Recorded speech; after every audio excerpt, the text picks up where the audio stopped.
Sham Sharadava Nalalila Loka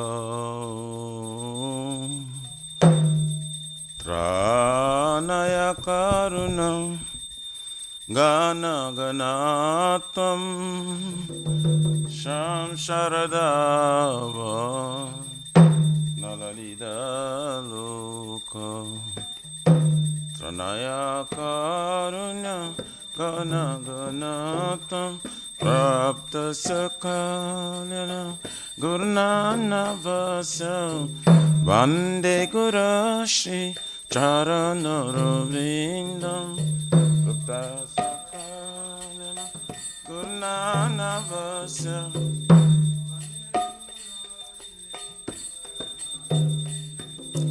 Vande Gurashi Charanarvindam Vande Gurashi Charanarvindam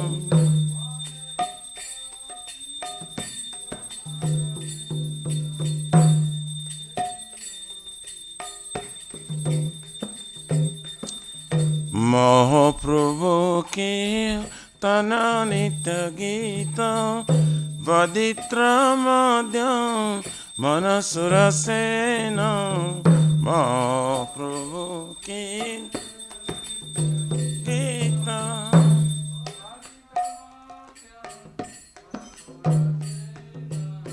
Romanchakam pasru Taranga Vajo Vande Gurashi Charanarvindam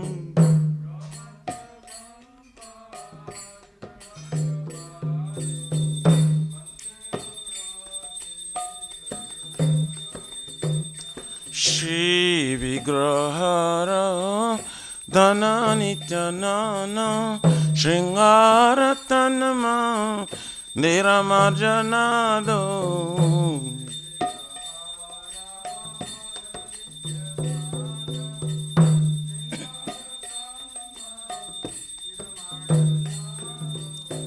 Juktasya Bhaktamsya Neyunjatapi Vande Gurashi Charanarvindam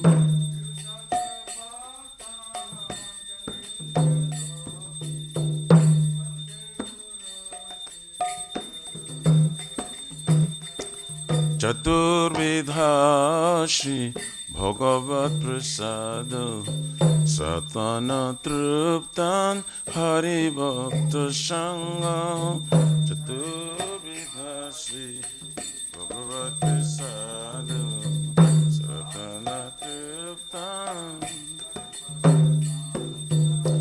Kritva Truptin Vajata Shadeva Vande Gurashi Charanarvindam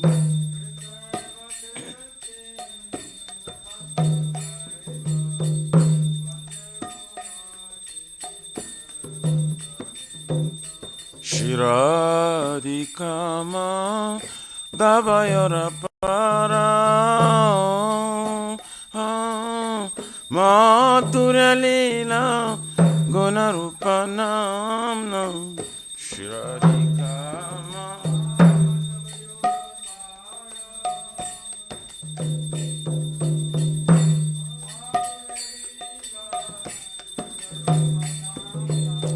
Pratichanasva Dhanalolupasya Vande Gurashi Charanarvindam Pratichanasva Dhanalolupasya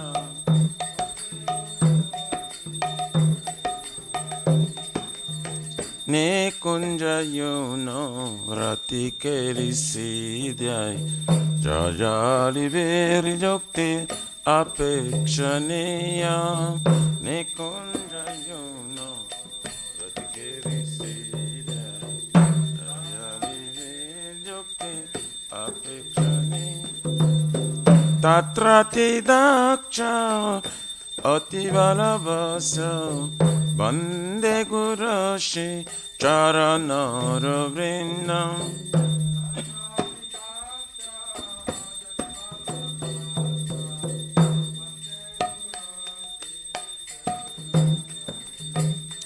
Sakshadhari Dena Samasta Shri Ruktastatava Gataiva Sarvi Sakshadhari Dena Samasta Shri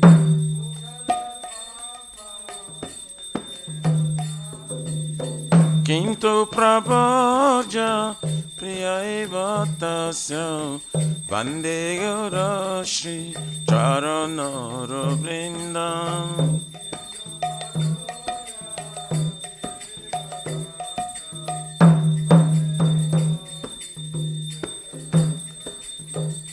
Yasya Prasada Bhagavat Prasado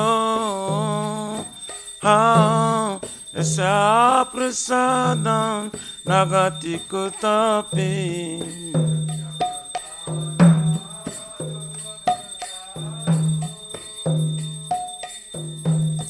Yasya Prasadam Nagati Kutapi Dayam Stuvam Tasya Yasa Trisandyam Vande Guru Shri Charanara Vrindam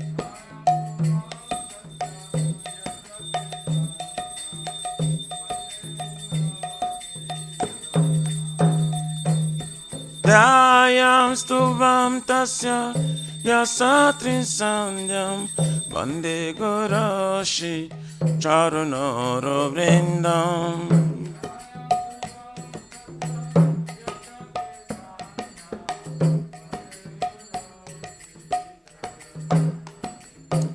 Namo Vishnu Padaya Krishna Prishtaya Bhutale Srimati Bhakti Vedanta Swami Niti Namine Nama Vishnu Padaya Krishna Prishtaya Bhutale Srimati Bhakti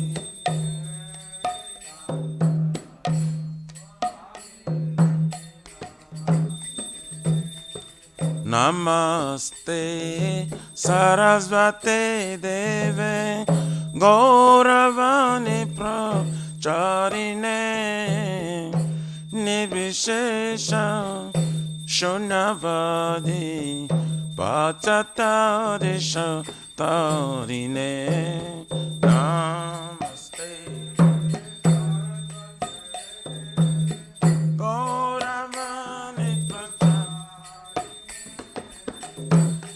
Nirvishesha Sunavadi Vachatarisata Jaya Shri Krishna Chaitanya Prabhu Nityananda Shri Advaita Gadadhara Shivasari Gaura Bhakta Vrinda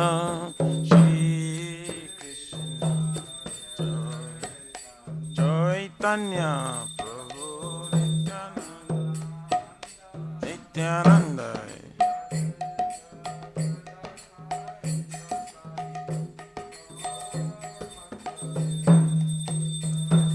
Shri Krishna Chaitanya Prabhu Nityananda Shri Advaita Gadadhara Shivasari Gaura Bhakta Vrinda Shri Krishna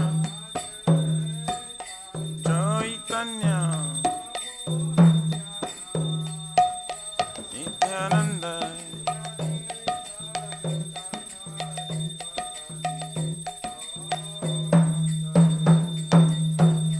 Jaya Shri Krishna Chaitanya Prabhu Nityananda Shri Advaita Gadadhara Shivasari Gaura Bhakta Vrinda Shri Krishna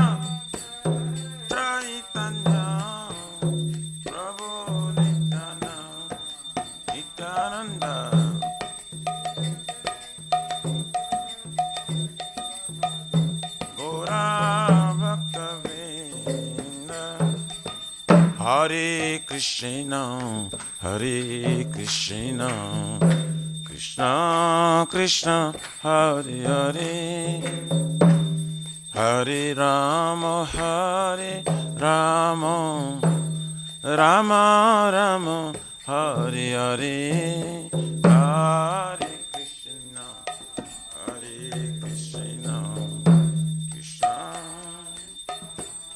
Hare Hare Rama, Hare Rama, Rama Hare Hare, Hare Krishna, Hare Krishna, Krishna Krishna, Hare Hare, Hare Rama, Hare Rama, Rama Rama, Hare Hare, Hare Krishna, Krishna,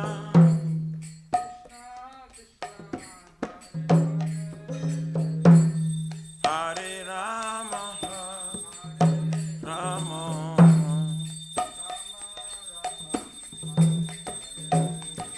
Hare Krishna, Hare Krishna, Krishna Krishna, Hare Hare, Hare Rama, Hare Rama, Rama Rama, Hare Hare, Hare Krishna, Hare Krishna, Krishna Krishna, Hare Hare, Hare Rama, Hare Rama, Rama.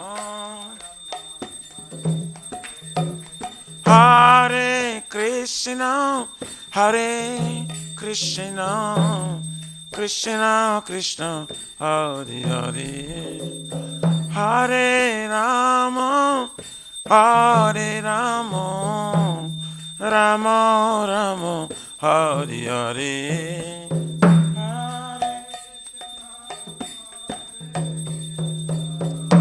Krishna Krishna, Hare Hare, Hare Rama,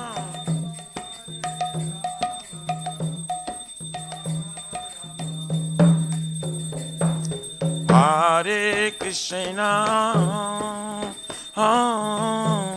Hare Krishna, Krishna Krishna, Hare Hare, Hare Rama,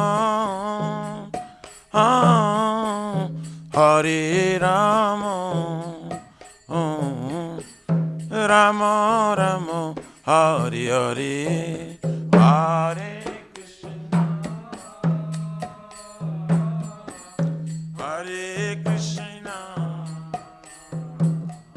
Krishna Krishna, Hare Hare, Hare Rama, Hare Rama, Rama Rama, Hare Hare Namah, Krishna Jadavaye Namah, Hare Jadavaye Madhavaye Keshavaye Namaha, Gopal Govindaram Shrimadhusudan, Giridhari Gopinath Madana Mohan, Shri Chaitanya Nityananda, Shri Advaita Sita, Hari Guru Vaishnava Bhagavata Gita, Shri Rupa Sanatan Vataraguna,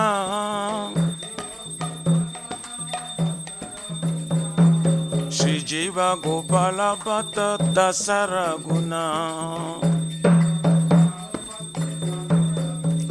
Hare Krishna, Hare Krishna, Krishna Krishna, Hare Hare, Hare Rama, Hare Rama, Rama Rama, Hare Hare, Hare Krishna, Hare Bol, Krishna Krishna, Hare Hare, Hare Rama, Hare Rama, Rama Rama, Shri Radha Nila Madhava, Radha Nila Madhava Radhe.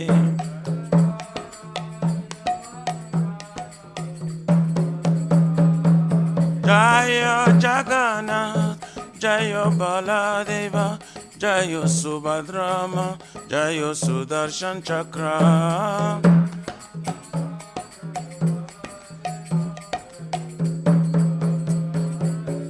Nitai Gora Haribo, Haribo, Haribo, Nitai Gora Haribo, Haribo, Haribo. Haribo Nitai Gaura Pramanande Haribo Jai Vishnu Paramansa Prabhajakacharya Sutra Srishima. His divine grace of Bhachanavina Bhakti Vedanta Swami Maharaj Srila Prabhupada Ki Jai. ISKCON Pratishta Vibhiti Samstha Pakachara Vaishnava Siramani Patita Pavana Srila Prabhupada Ji Maharaj Ki Jai. Shri Gauriya Guru Varga Patita Udhari Ki Jai. Shri Rupa Sanatana Bhatra Gunata Shri Jiva Gopala Bhatta दास सगुण सदगोस्वामी प्रभु की जय नामाचार्य शील हरिदास ठाकुर जी की जय अनंत कुछ वैष्णव वृंद की जय प्रेम से कहो श्री कृष्ण चैतन्य प्रभु नित्यानंद श्री द्वैत काराधर शिवसरी गौर भक्त वृंद की जय जय परम दयाल श्री नित्यानंद प्रभु की जय जय प्रेम नाम संकीर्तन एक जनक प्रेम पुरुषोत्तम श्री सच्चिदानंद श्रीमन गौरंग चैतन्य महाप्रभु गौर हरि महावृणावतार की जय गोल के प्रमधान हरिनाम संकीर्तन जय की जय जुग धर्म हरे कृष्ण महामंत्र की जय बृहत मृदंग ट्रांसेंडेंटल बुक डिस्ट्रीब्यूशन सेवा की जय श्री श्री राधा कृष्ण गोप कृष्ण राधा कुंड श्याम कुंड गिरिराज गोवर्धन की जय श्री ब्रज भूमि वृंदावन मथुरा धाम की जय तेलो शिव श्री राधा नीलमाधव की जय श्री श्री मायापुर नवद्वीप एक चक्रधाम की जय परम करुण श्री गौर निताय की जय श्री पुरुषोत्तम कित्र जगन्नाथपुरी धाम की जय श्री श्री जगन्नाथ स्वामी बलदेव प्रभु भद्रा देवी सुदर्शन चक्र भगवान की जय सीताराम लक्ष्मण भक्त हनुमान जी की जय भक्ति सर्व विघ्न विनाशन कर सिंह भगवान की जय जगंगा माई जमुना माई की जय तुलसी महारानी वृंदी देवी भक्ति देवी की जय श्री मथुराधारानी की जय समवेत भक्त वृंद की जय निताय गौर हरि प्रमानंदे हरि बोल. All glory to the Son of the bodies. All glory to the Son of the bodies. All glory to the Son of the bodies. All glories, all glories, all glories to Shri Shri Guru and Shri Gaurang Hari.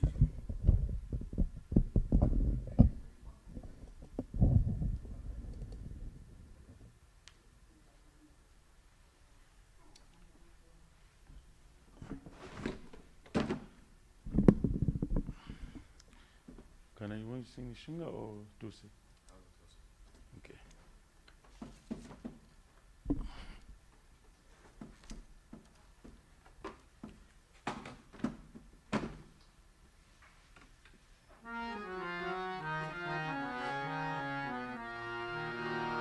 Namaste Narasimhaya.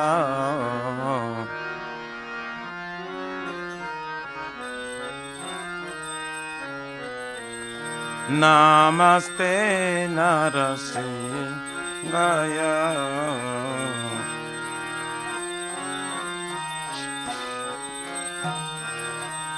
Prahlada Narada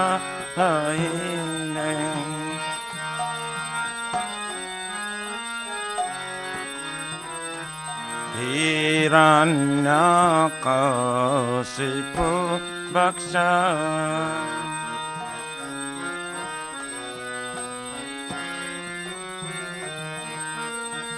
Silatankanakalaye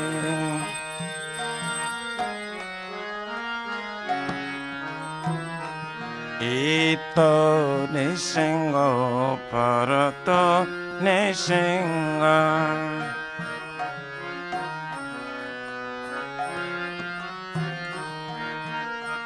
Jato jato jami tatani singa.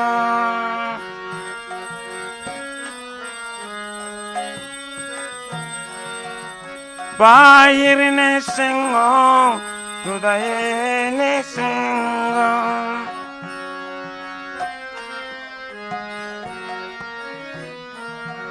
Narasimha Madin Sharanam Prapade.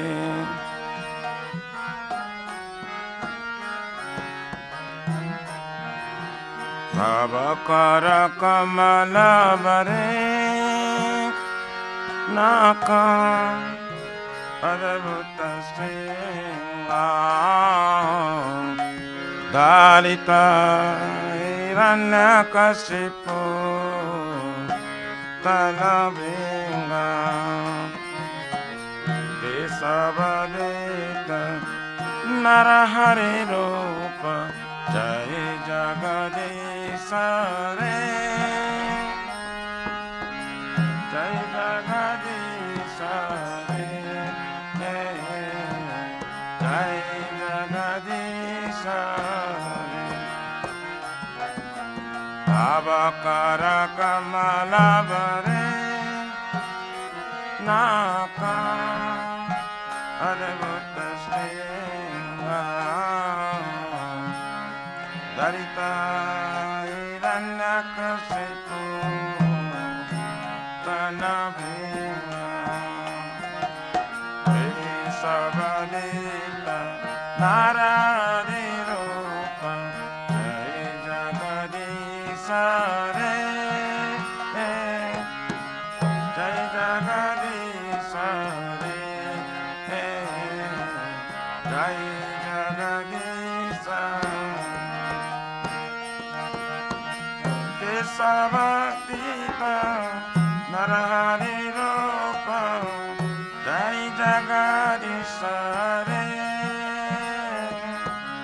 Jai Jagadisa Re Jai Jagadisa Re Desavadita Narahari Rupa Jai Jagadisa Re Jai Jagadisa Re Jai Jagadisa Jaya Nishingade Jaya Nishingade Nishingade Jaya Nishingade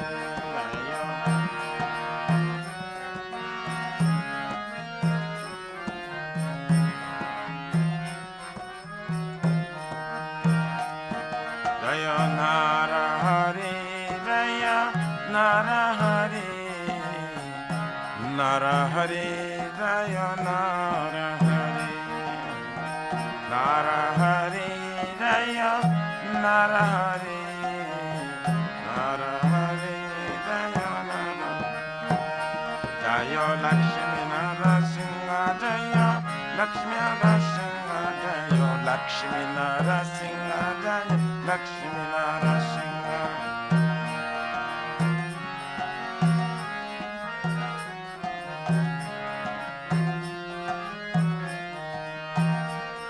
Jaya Prahlad Maharaj Bhakta Prahlad Bhakta Prahlad Jaya Prahlad Maharaj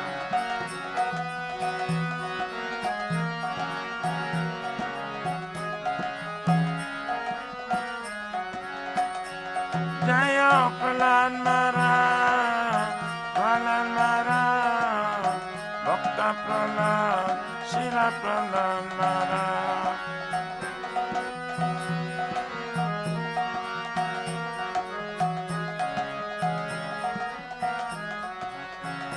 Hare Krishna Krishna Krishna Hare Hare Hare Rama Rama Rama Hare Hare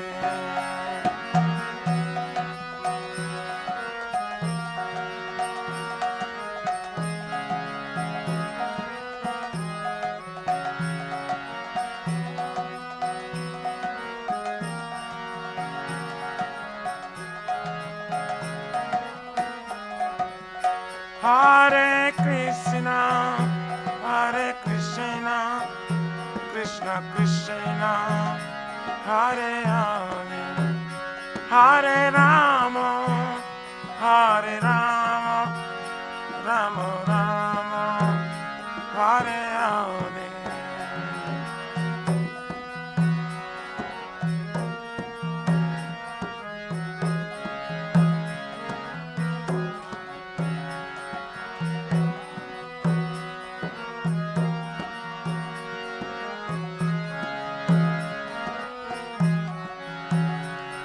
Hare Krishna, Hare Krishna, Krishna Krishna, Hare Hare, Hare Rama, Hare Rama, Rama Rama, Hare Hare.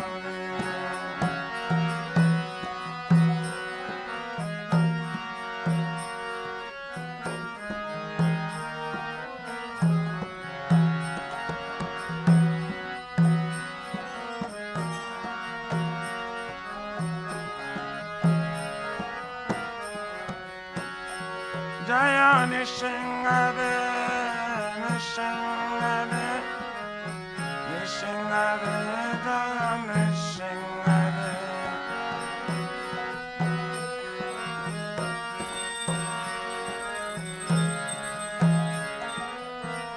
Nitai Gaur Haribo, Haribo, Haribo, Nitai Gaur Haribo.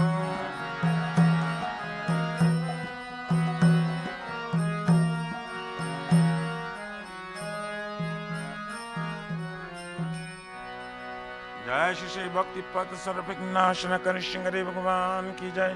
जय भक्त श्रेष्ठ प्रहलाद महाराज की जय। निताय गौरारी प्रेम आनंदे हरि बोल।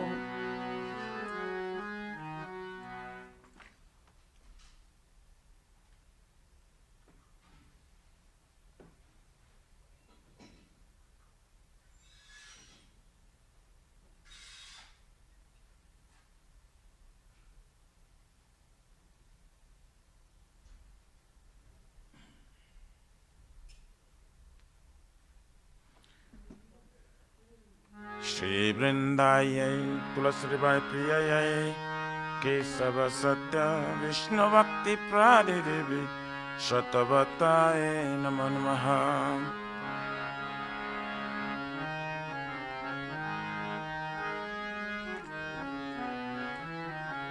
वृंदाय तुलसी by प्रिय केशव सत्य विष्णु भक्ति प्रादि देवी शतवताय नमो नमः।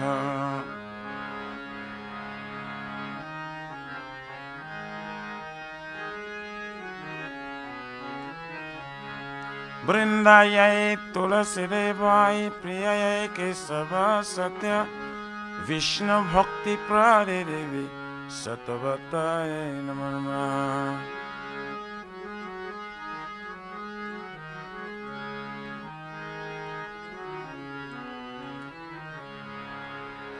श्रीमती तुलसी महारानी वृंदा देवी की जय।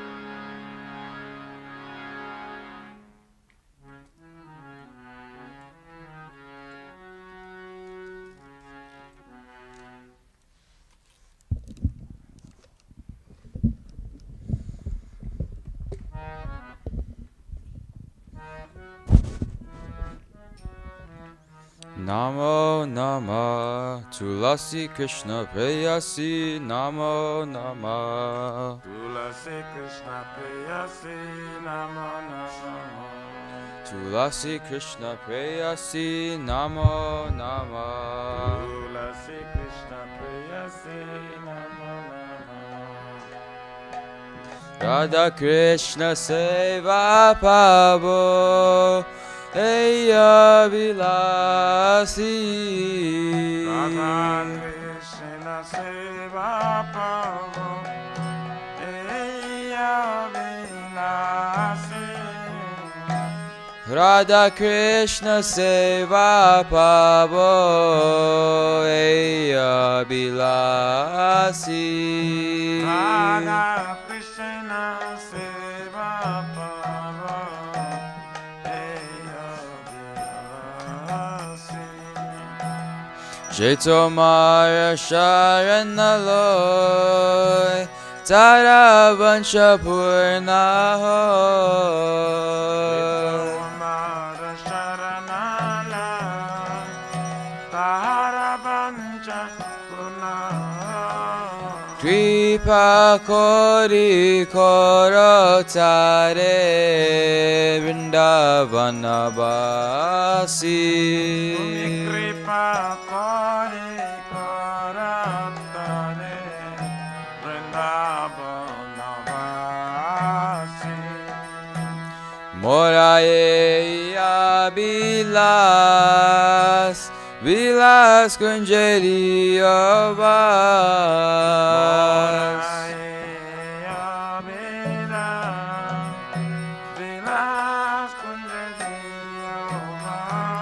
Nayane Heri Vasada Jugala Ruparasi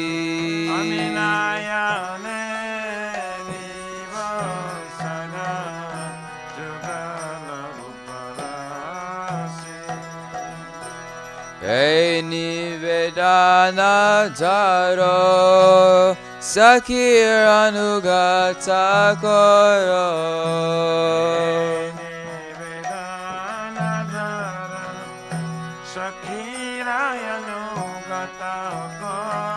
Sevari Karadi Koro Nijadasi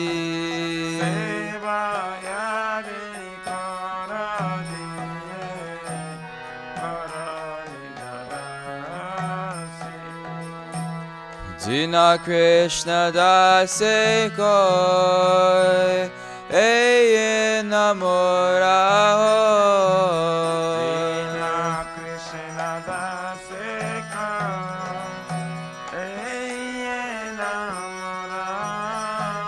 Shri Radha Govinda Preme Sadaya Navasi Radha Govinda Preme Sadhayanavasi Shri Radha Govinda Preme Sadaya Navasi Radha Govinda Preme Sadhayanavasi Yani Kani Chapapani Brahmatyati Kani Cha Tani Tani Pranashanti Pradakshina Pade Pade Kani Sapapani Brahmahatari Kanisa Tani Tani Pranasanti Pradati Napari Pari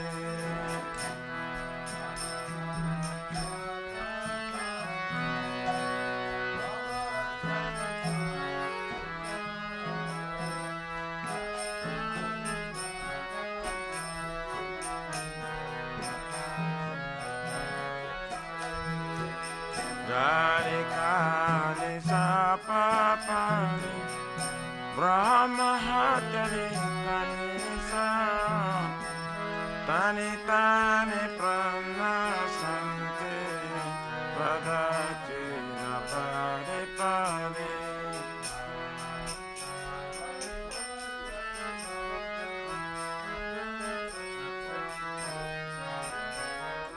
Jani Kani Sapapani Brahmatari Kanisa Tani Tani Pranasanti Pradati Napari Pari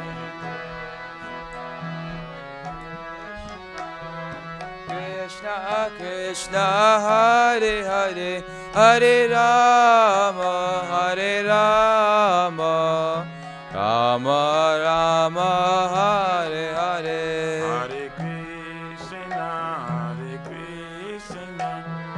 Krishna Krishna, Hare Hare, Hare Rama, Rama Rama, Hare Hare. Hare Krishna, Krishna Krishna, Hare Hare, Hare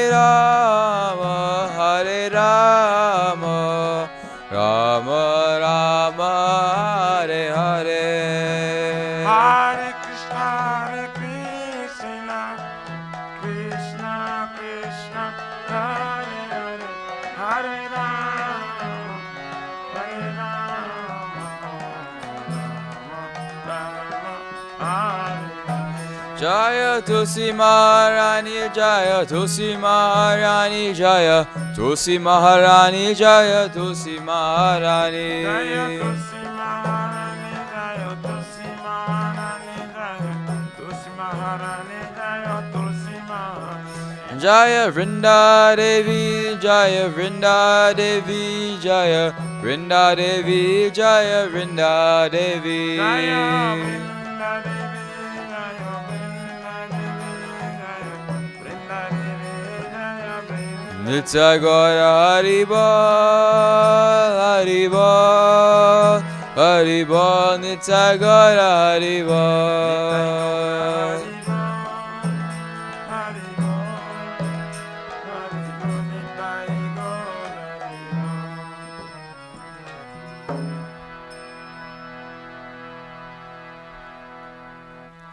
Shri Vrindai Tulasi Bai Priyaya Kesava Satya Vishnu Bhakti Prade Devi Satavataye Namo Namah.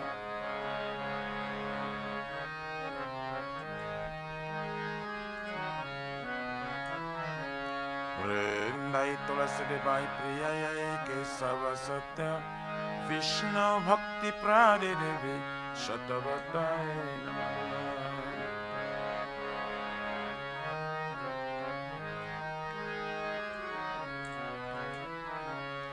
Vrindayai Tulasi Devai Priyayai Kesava Satya Vishnu Bhakti Prade Devi Satavataye Namah.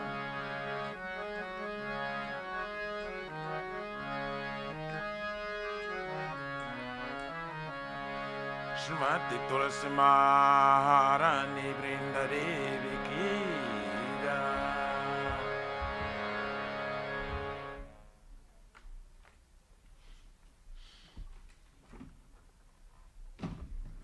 O Tulasi, beloved Krishna, I bow before you again and again.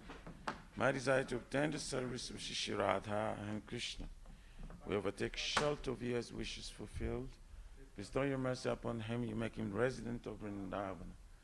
My desire is that you also give me a residence in pleasure groves of Shri Vrindavan Dham. Thus, within my vision, I will always behold the beautiful pastimes of Radha and Krishna. I beg you to make me a follower of damsels of Raj. Please give me the privilege of devotional service and make me your own maid servant. This very fallen and lowly servant of Krishna prays. May I always swim in love with Shri Radha and Govind. Srimati Tulasi Maharani Vrinda Devi Ki Jai.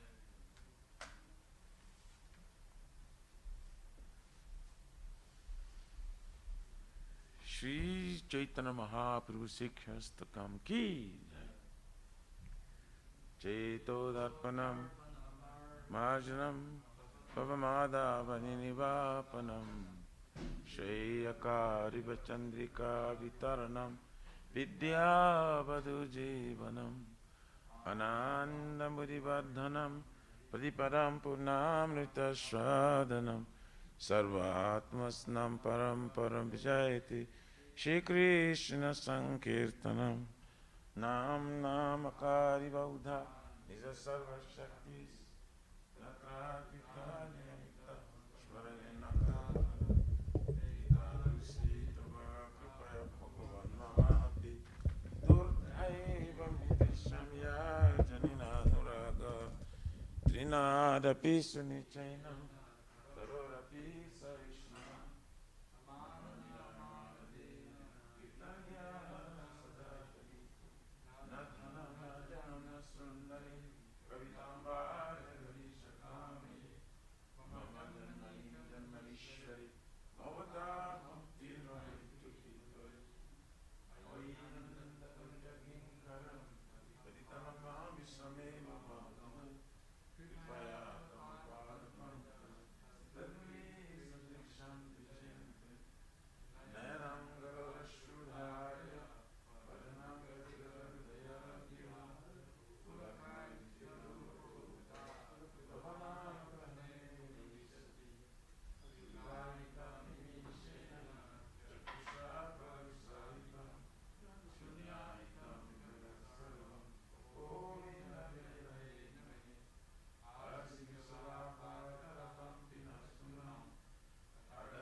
Krishnaya Krishna Chaitanya Namini Gaura Tvishaya Namaha. Glory to the Sri Krishna Sankirtana, which cleanses the heart of all the dust accumulated for years, and extinguishes the fire of conditional life of repeated birth and death. This Sankirtan moment is the prime benediction for humanity at large, because it spreads raised that benediction moon. It is the life of all transcendental knowledge. It increases the ocean of transcendental bliss and enables us to fully taste the nectar for which we're always anxious. O my Lord, your holy name alone can render all benediction to living beings, and thus we have hundreds, millions of names like Krishna and Govind. In these transcendental names, you have invested all your transcendental energies. There is not even hard and fast rules for chanting these names. O my Lord, out of kindness, you enable us to easily approach you by your holy names, that I'm so unfortunate that I have no attraction for them. Once you chant the holy name of the Lord in a humble state of mind, thinking oneself a lord on a stony street, one should be more tolerant than a tree, devoid of all sense of false prestige, and should be ready to offer our respect to others. In such state of mind, one can chant the holy name of the Lord constantly. O Almighty Lord, I have no desire to accumulate wealth, nor do I desire beautiful women, nor do I want any number of followers. I only want your causeless devotional service, birth after birth. O son of Maharaj Nanda Krishna, I am your eternal servitor. Yes, somehow or other I'm falling in this ocean of birth and death. Please pick me up from this ocean of death and place me as one of the atoms at your lotus feet. O my Lord, or will my eyes will be decorated with tears of love flowing constantly when I chant your holy name? Or will my voice choke up? Or will the hairs of my body stand on end at the recitation of your name? O Govinda, failing your separation, I'm considering a moment to be like 12 years or more. Tears are flowing from my eyes like torrents of rain, and I feel all vacant in the world in your absence. I know no one but Krishna as my Lord, and he showed remain. So, even if he handles me roughly by his embrace, or makes me broken-hearted by not being present before me, he is completely free to do anything and everything, for he is always my worshipful Lord unconditionally. Shri Shri Shri Krishna Ki Jai.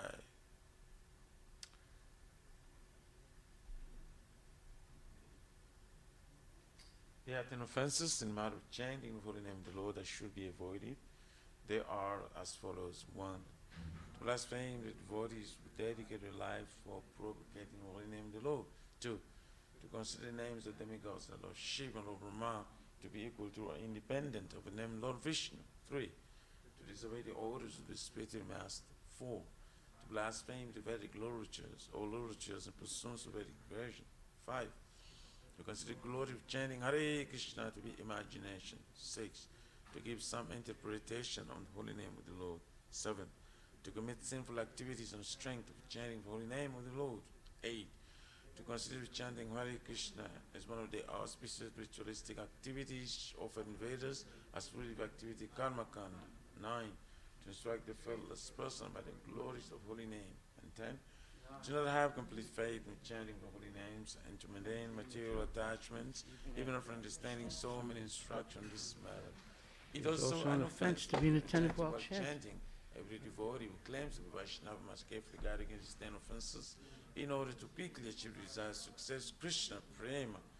Now let us offer our most humble obeisance unto all the Vaishnavas devoted to the Lord. They are just like desire trees that can fulfill the desires of everyone, and they are full of compassion for the fallen conditioned souls.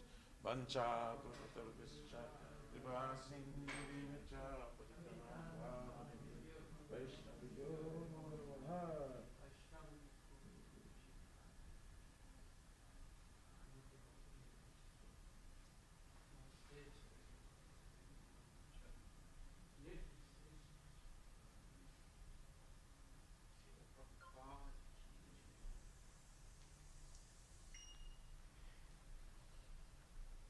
Shri Guru Pranama prayers ki jai. Om Ganya Vimarandasya Dhananjana Salataya Chaksuran Militan Lina Tasmai Shri Gurave Namaha Shri Chaitanya Manubhistam Rapitam Yena Bhutali Swayam Rupa Kadamaryam Adati Swakadantikam Vandeham Shri Guru Shri Chitahapachama Shirupam Sagratam Saganadavatam Vitam Sajivam Saitam Sarvitam Parijana Sahitam Krishna Chaitanya Devam Shri Radha Krishna Padam Sahagana Lalita Shri Vishakam Vitam Sha Ma Om Vishnu Padaya Krishna Prestaya Bhutali Srimate Bhakti Vedanta Swami Namini Namaste Saraswati Deve Gauravan Vicharine Nirvisesa Sunyavadi Pastakya Desatarine Nama Om Vishnu Padaya Krishna Prestaya Bhutali Srimati Bhakti Siddhanta Saraswati Tinamani Shivarsavani Devi Dayitaya Kripabdaye Krishna Sambandha Vijnana Dayane Prabhave Namaha Madhur Ujvala Premadya Shri Rupanuga Bhaktida Shri Guru Karuna Shakti Vigrahaya Namostute Namaste Gauravani Shri Murtaye Dinatarine Rupanuga Virudapa Apasiddhanta Dvantaharine Namo Guru Kishoraya Sakshat Vairagya Murtaye Vipralamba Rasambode Padambujayate Namaha Namo Bhakti Vinodaya Sachitananda Namine Guru Shakti Swarupaya Rupanuga Varayate Gauravir Bhavapunestvam Nirdesta Sajjana Priya Vaishnava Sarvabhoma Shri Jagannatayate Namaha Vanchakalpaturabhyascha kripa sindhubhyeva cha patitanam pavanebhyo vaishnavebhyo namo namaha namo mahavadanyaya Krishna prema padayate Krishna Krishna Chaitanya namne gurutuse namaha Panchatattvatmakam Krishnam Bhakta Rupa Swarupakam Bhakta Avataram Bhaktakam Namami Bhakta Saktikam Hey Krishna Karuna Sindhu Dinabandhu Jagatpate Gopisha Gopika Kanta Radha Kanta Namostute Jayatam Suratur Pangur Mama Manda Mater Gati Matsarvasva Padambojo Radha Madana Mohano Divyad Vindaranya Kalpurjumadaha Shimad Ratnagara Simhasanastato Shimad Radha Shila Govinda Devo Prestali Bihi Sevyamano Smarami Shiman Rasa Rasarambi Vamsivata Tatastita Karsan Venuswanir Gopir Gopinatak Striyestuna Tapta Kanchana Gorangi Radhe Vrindavaneswari Rishabhanustute Devi Pranamami Hari Priye Jai Shri Krishna Chaitanya Prabhu Nityananda Shri Advaita Gadadhar Shri Vasdi Gaur Bhakta Vrindam Hare Krishna, Krishna Krishna, Hare Hare, Hare Rama, Rama Rama, Hare Hare. Panchatattva Maha Mantra. Jai Shri Krishna Chaitanya, Prabhu Nityananda, Jai Advaita Gadadhar Srivasadi Gaura Bhaktivinoda. Purport by His Divine Grace, A.C. Bhaktivedanta Swami Srila Prabhupada. Sri Chaitanya Mahaprabhu is always accompanied by his plenary expansion, Sri Nityananda Prabhu, his incarnation, Sri Advaita Prabhu, his internal potency, Sri Gadadhar Prabhu, and his marginal potency, Srivas Prabhu. He is in the midst of them as the Supreme Personality of Godhead. One should know that Sri Chaitanya Mahaprabhu is always accompanied by these other tattvas. Therefore, our obeisances to Sri Chaitanya Mahaprabhu are complete when we say, Sri Krishna Chaitanya Prabhu Nityananda, Sri Advaita Gadadhar Srivasadi Gaura Bhakta Vrinda. As preachers of the Krishna consciousness movement, we first offer our obeisances to Sri Chaitanya Mahaprabhu by chanting this Panchatattva mantra. Then we say, Hare Krishna, Krishna Krishna, Hare Hare, Hare Rama, Rama Rama, Hare Hare.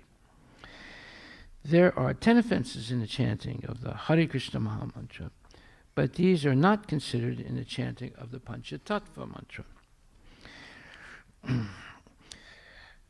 Namely, Sri Krishna Chaitanya Prabhu Nityananda, Sri Advaita Gadadhar Srivasadi Gaura Bhakta Vrinda. Sri Chaitanya Mahaprabhu is known as the Mahavadanyavatar, the most magnanimous incarnation, for he does not consider the offenses of the fallen souls. Thus, to derive the full benefit from chanting the Mahamantra, Hare Krishna, Krishna Krishna, Hare Hare, Hare Rama, Rama Rama, Hare Hare, we must first take shelter of Sri Chaitanya Mahaprabhu, learn the Panchatattva mantra, and then chant the Hare Krishna Maha Mantra. That will be very effective. Hare Krishna Maha Mantra ki jai. Hare Krishna, Krishna Krishna, Hare Hare, Hare Rama, Rama Rama, Hare Hare. Purport by His Divine Grace, A.C. Bhaktivedanta Swami Prabhupada. The transcendental vibration established by the chanting of Hare Krishna, Krishna Krishna, Hare Hare, Hare Rama, Rama Rama, Hare Hare, is the sublime method of reviving our Krishna consciousness. As living spiritual souls, we are all originally Krishna conscious entities, but due to our association with matter from time immemorial, our consciousness is now polluted by the material atmosphere. The material atmosphere in which we are now living is called Maya, or illusion. Maya means that which is not. And what is this illusion? The illusion is that we are all trying to be lords of material nature, while actually we are under the grip of her stringent laws. When a servant artificially tries to imitate the all-powerful master, this is called illusion. In this polluted concept of life, we are all trying to exploit the resources of material nature, but actually we are being more and more entangled in her complexities. Therefore, although we are engaged in a hard struggle to conquer nature, we are ever more dependent on her. This illusory struggle against material nature can be stopped at once by revival of our Krishna consciousness. Krishna consciousness is not an artificial imposition on the mind. This consciousness is the original energy of the living entity. When we hear the transcendental vibration, this consciousness is revived, and this process is recommended for this age by authorities. By practical experience also, one can perceive that by chanting this Mahamantra, or the great chanting for deliverance, one can at once feel transcendental ecstasy coming through from the spiritual stratum. And when one is factually on the plane of spiritual understanding, surpassing the stages of senses, mind, and intelligence, one is situated on the transcendental plane. This chanting of Hare Krishna, Krishna Krishna, Hare Hare, Hare Rama, Rama Rama, Hare Hare, is directly enacted from the spiritual platform, and thus this sound vibration surpasses all lower strata of consciousness, namely sensual, mental, and intellectual. There is no need, therefore, to understand the language of the mantra, nor is there any need for mental speculation or any intellectual adjustment for chanting this Mahamantra. It springs automatically from the spiritual platform, and as such, anyone can take part in the chanting without any previous qualification and dance in ecstasy. We have seen this practically. Even a child can take part in the chanting, or even a dog can take part in it. Of course, for one who is too entangled in material life, it takes a little more time to come to the standard point. But even such a materially engrossed man is raised to the spiritual platform very quickly. When the mantra is chanted by a pure devotee of the Lord in love, it has the greatest efficacy on the hearers, and as such, this chanting should be heard from the lips of a pure devotee of the Lord, so that immediate effects can be achieved. As far as possible, chanting from the lips of non-devotees should be avoided, just as milk touched by the lips of a serpent should be avoided because of its poisonous effects. The word hara is a form of addressing the energy of the Lord, and the words Krishna and Rama are forms of addressing the Lord himself. Both Krishna and Rama mean the supreme pleasure, and hara, or Radharani, means the supreme pleasure energy of the Lord. Change to Hare in the vocative. The supreme pleasure energy of the Lord helps us reach the Lord. The material energy called Maya is also one of the multi-energies of the Lord, and we, the living entities, are also an energy, the marginal energy of the Lord. The living entities are described as superior to material energy. When the superior energy is in contact with the inferior energy, an incompatible situation arises. But when the superior marginal energy is in contact with the superior energy, called Hara, or Srimati Radharani, the living entity is established in its happy, normal condition.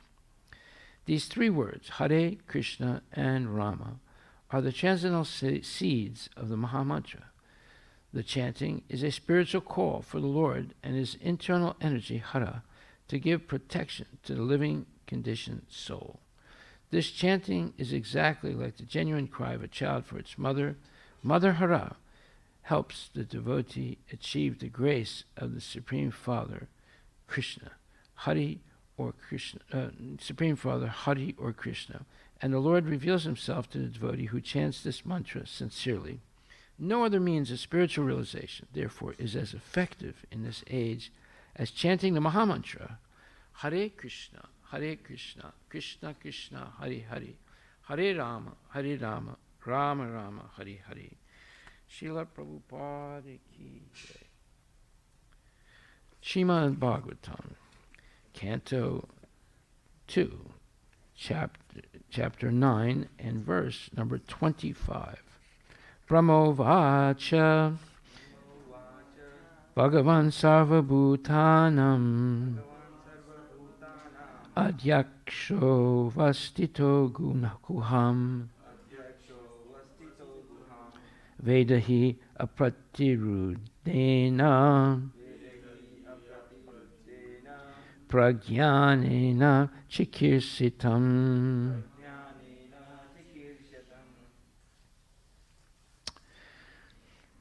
Translation by Srila Prabhupada.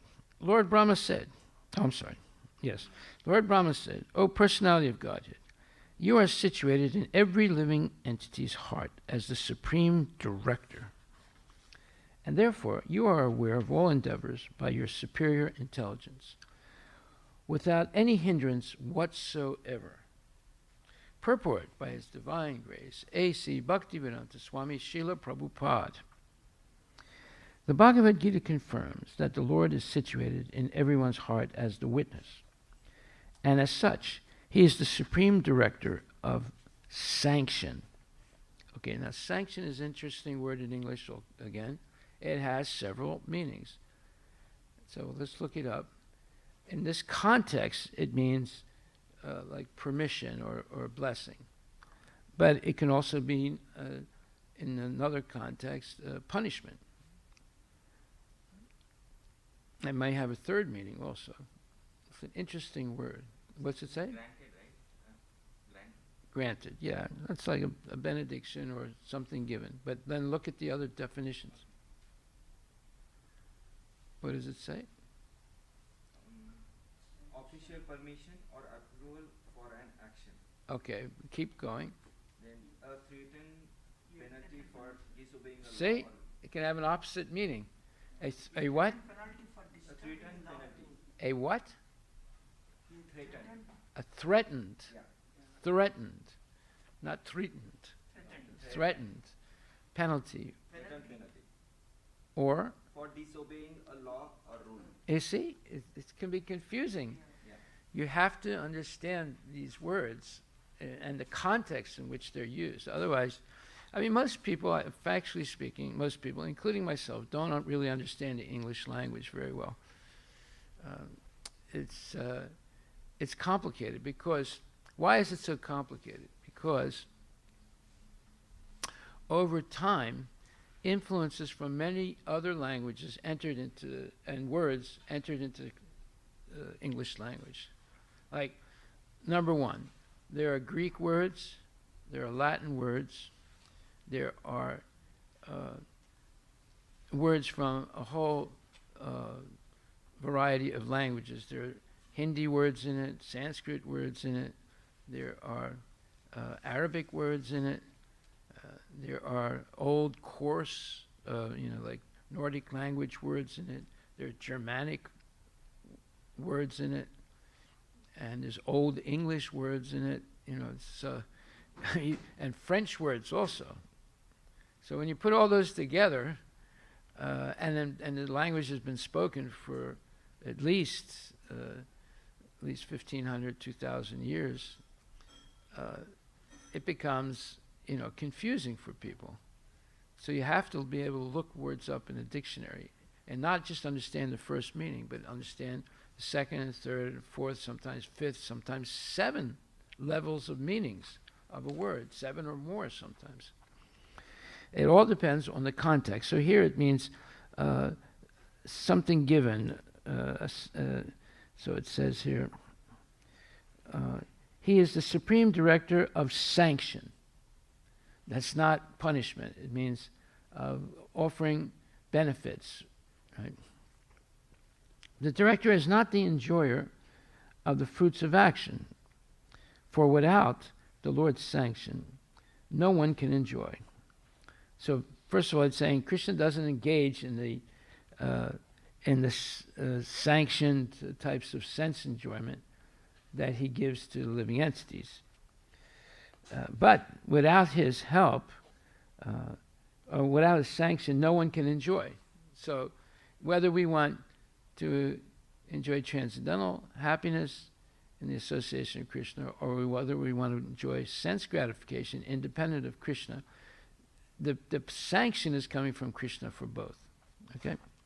For example, in a prohibited area, a habituated drunkard puts forward his application to the director of drinking, and the director, considering his case, sanctions only a certain amount of liquor for drinking. So here, this means in a prohibited area could be prison, it could be a rehabilitation center, right?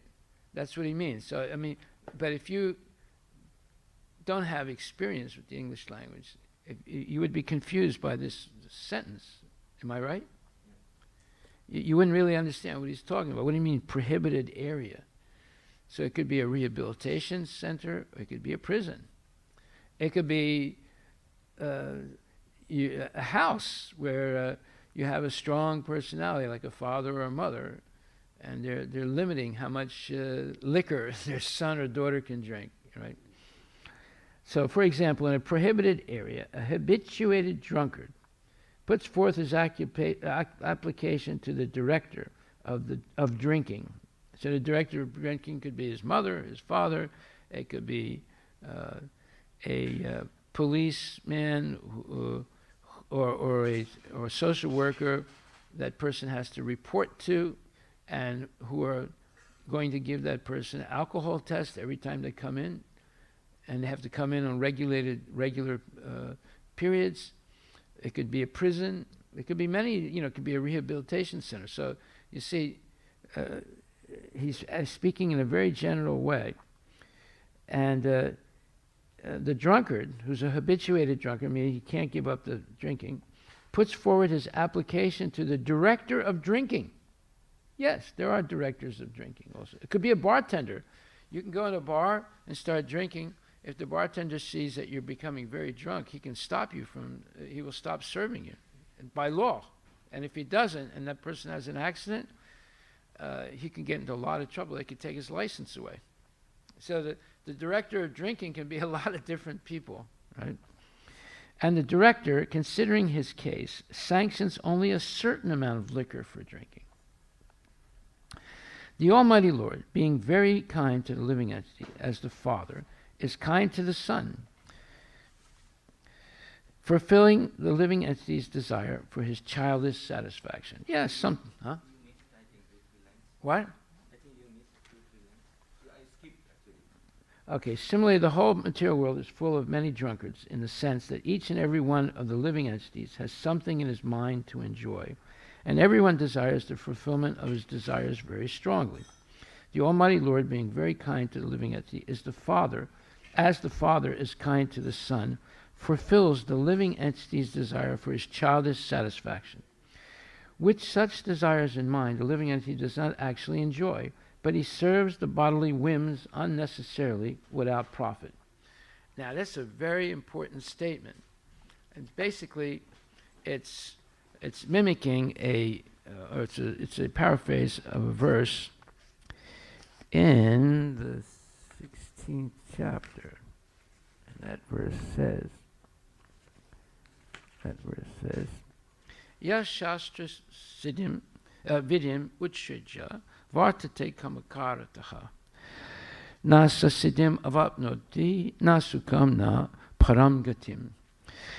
Those who discard scriptural injunctions, they're definitely drunkards and dacoits and whims. They even can be devotees. Right? Those who discard scriptural injunctions and acts according to his own whims attains neither perfection nor happiness nor the supreme destination. So you see how Prabhupada has paraphrased that verse. It says, with such desires in mind, meaning illicit desires, the living entity does not actually enjoy, but he serves the bodily whims unnecessarily without profit. The drunkard does not derive any profit out of drinking, but because he has become a servant of the drinking habit and does not wish to get out of it, the merciful Lord gives him all facilities to fulfill such desires. These desires are whimsical desires, as it says in this verse. He who discards scriptural injunctions and acts according to his own whims attains neither perfection nor happiness nor the supreme destination. And in the purport, Prabhupada says, as described before, the Shastra Vidhi, or the direction of the Shastra, is given to the different castes and orders of human life. Everyone is expected to follow these rules and regulations. If one does not follow them and acts whimsically, okay, look that word up, whimsically, or whim. It means, any foolish desire that comes into the mind. It's not based on Shastra. It's based on sense gratification and bodily so-called needs, although they're not real needs. What does it say? Whimsical? Huh? What? Go ahead. Acting or behaving in a capricious manner. Okay, capricious mean not based on Shastra, but just based on whatever comes into the mind, right? Okay, so in other words, a man, so it says, if one does not follow them and acts whimsically, according to his lust, greed, and desire, then he never will be perfect in his life.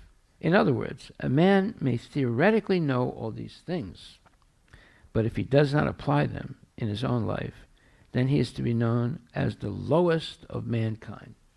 Naradama.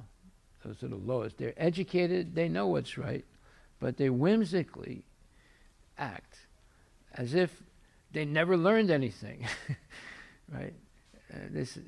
I saw this once personally. I mean, all of us do it, but one time it was a very striking example. I was with a sannyasi, an ISKCON sannyasi, in Paris. We're walking down the street, and we go by a French confiserie. Confiserie means a French sweet shop, right? Just like in India, have sweet shops, right? So the French sweet shop is called a confiserie. And he stopped and started looking at it because they're very attractive. And you can see in the window all the different types of sweet preparations that they have. And he said, hey, I want to go in there. I said, well, okay, but have to be careful. You know, they use eggs in a lot of their sweets. He said, well, let me figure that one out myself. So he said, hold my danda. So he gives me his danda. He walks in, and you know, I guess he was talking. Maybe the people in there understood a little English. And he bought one or two of the sweets. And when I saw them, I knew there was definitely eggs in them. Right? So I told him, I said, you got to be careful. You know, there could be eggs in those sweets. He said, well, you know, I'll take that chance. And he ate them, right? So it's not surprising, not long after that, when he left France, he left Paris, he left his danda, and he fell down. That was a whimsical act on his part. But they were the sweets are very attractive, you know, and then some of them don't have eggs in them, but a lot of them do. Just like French croissant. The croissant is that, you know what a croissant is? You see it probably in Costco and other places. You see, Samart knows what a croissant. You don't know, he knows. They shouldn't eat croissants because when they're made traditionally with eggs in them. Right?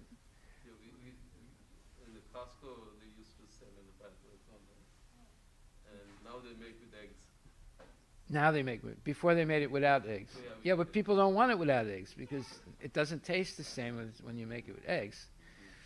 You see? So you have to be very careful, you know, in choosing what foods you eat. Like, for example, almost all grapes have sulfur dioxide put on them. Almost all of them, except ones that are strictly organic. They may not. Because sulfur dioxide is very poisonous. Right? It's a poisonous gas. You look it up on the internet right now, you'll see it's a poisonous gas.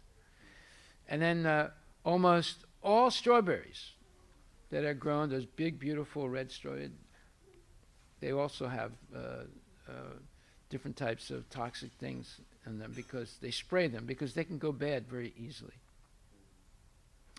Unless they're like strictly organic. But even organic, sometimes they use things that are not as toxic and are permitted by the FDA. Sulfur dioxide is widely used in the food and drinks industries for its properties as a preservative and antioxidant.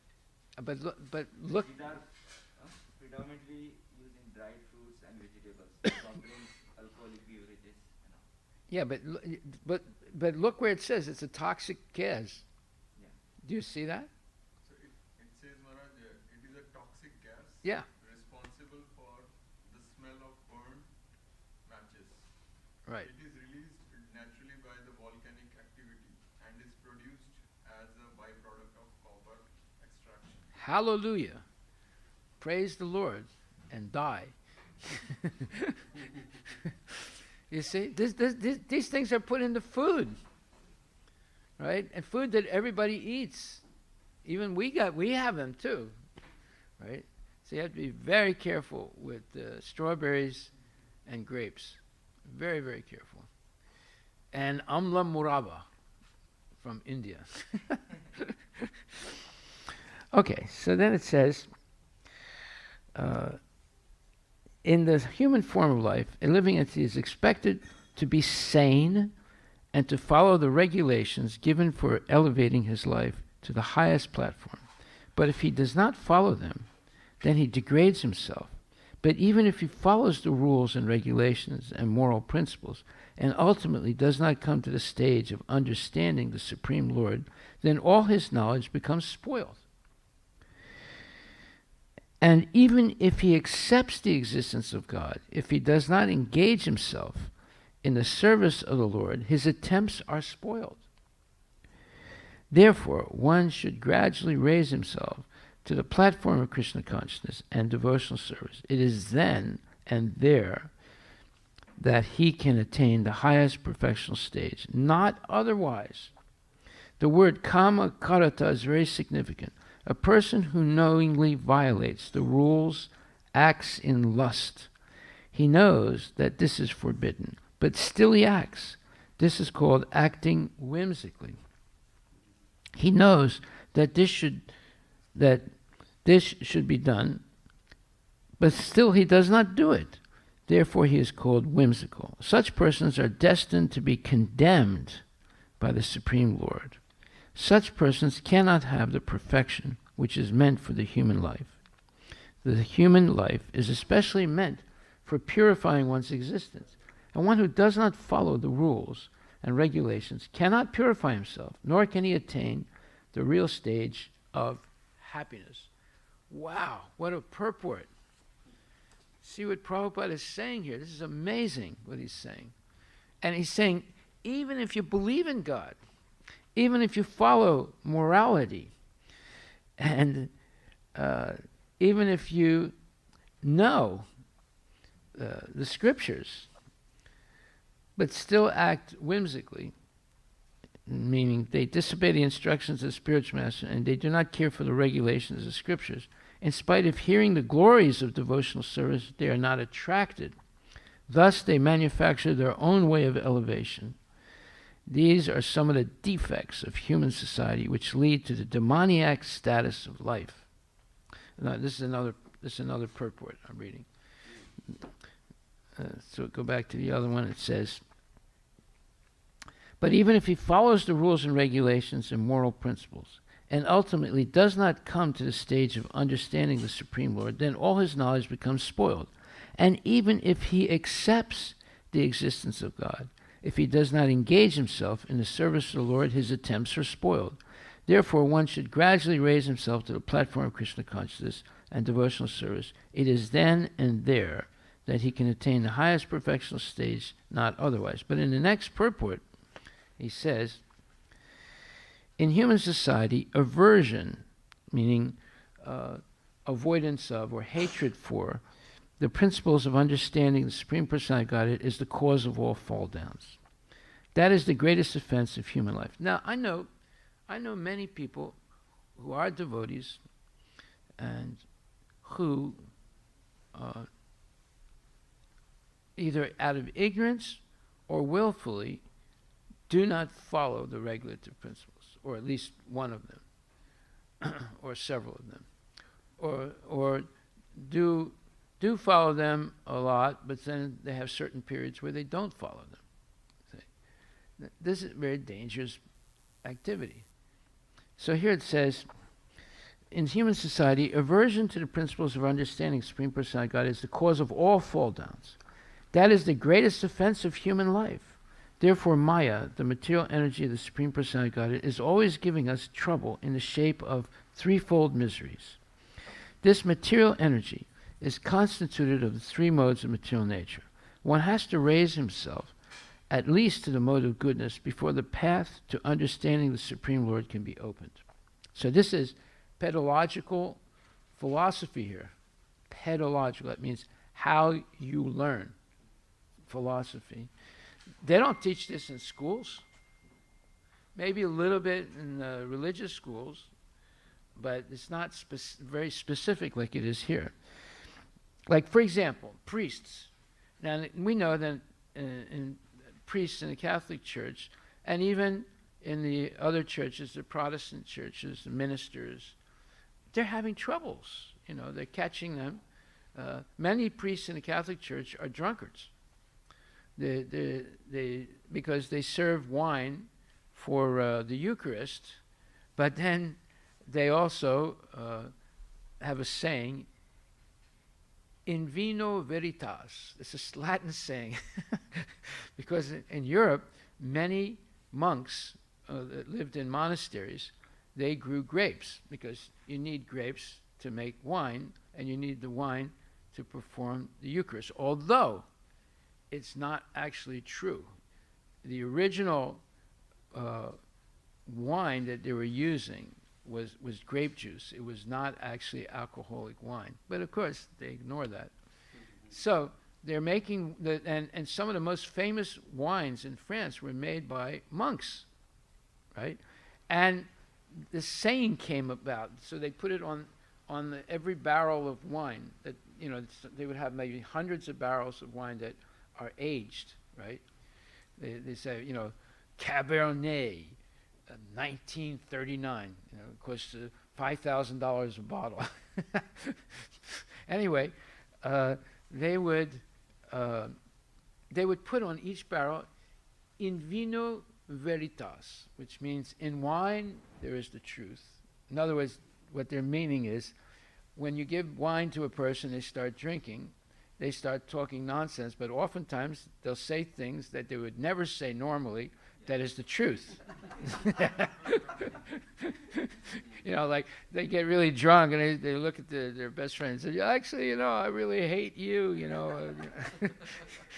It happens a lot. So, and actually, spies do this. They will purposely make friends with a American, let's say, attaché of a American embassy in Moscow, or some country, and they go out and they have a beer together, right, or some whiskey, and eventually they do it on a regular basis, and then they both get drunk, but actually the spy is not drunk, and then they start talking, and finally the spy is able to get knowledge of secrets from that person because of their friendship and because of the alcohol. Or they have what's called the honey trap, where you get women. They're very beautiful, but they're trained to be spies that build up a relationship with members of the embassy, American embassy or any embassy, and eventually they fall in love, and then they extract knowledge from them, secret knowledge about the functioning of the embassy, about strategies by the American government, and so forth. So here it says, without raising oneself to the standard of the mode of goodness, one remains in ignorance and passion, which are the cause of demoniac life. Wait a minute. Everybody, not 98% of the population, or let's say over 90% of the population in the world, are in the modes of passion and ignorance. Right? Those in the modes of passion and ignorance deride the scriptures. In other words, they criticize them, they make fun of them, deride the holy man, and deride the proper understanding of the Supreme Personality of Godhead. They disobey the instructions of the spiritual master, and they do not care for the regulations of the scriptures. In spite of hearing the glories of devotional service, they are not attracted. Thus, they manufacture their own way of elevation. These are some of the defects of human society which lead to the demoniac status of life. If, however, one is able to be guided by a proper and bona fide spiritual master who can lead one to the path of elevation to the higher stage, then one's life becomes successful. So now we see the importance of Krishna consciousness to be taught to our kids. Nowadays, it's become a frequent tragedy where some kid goes to school with a gun and blows away his fellow classmates. In fact, I think they closed down which school right here, Skyline, one day recently. The whole district, because there was a threat of. One day they said that there is a threat. So well, what do you expect? I mean, kids are on playing video games, and most of those video games, you have to kill someone to advance. Is it not? Right? Desensitized and Huh? they're desensitized to the. Yeah. Yeah, and if they get angry because, let's say, they fall in love with someone, and that girl, says, "Oh, I don't love you anymore. I love this other guy now," which happens a lot, right? And they get angry, right? And they want to kill that girl. They want to kill the other guy, and it happens all the time. So, and also in the Bhagavad Gita, it's very important. It says in the 14th chapter. Let's take a look what it says.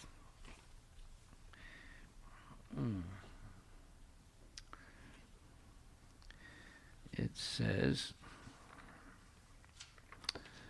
it says basically, from lust, one who's very lusty, anger and greed follow. That's the 16th chapter, I'm sorry. So it says that there are 3 doors leading to hell.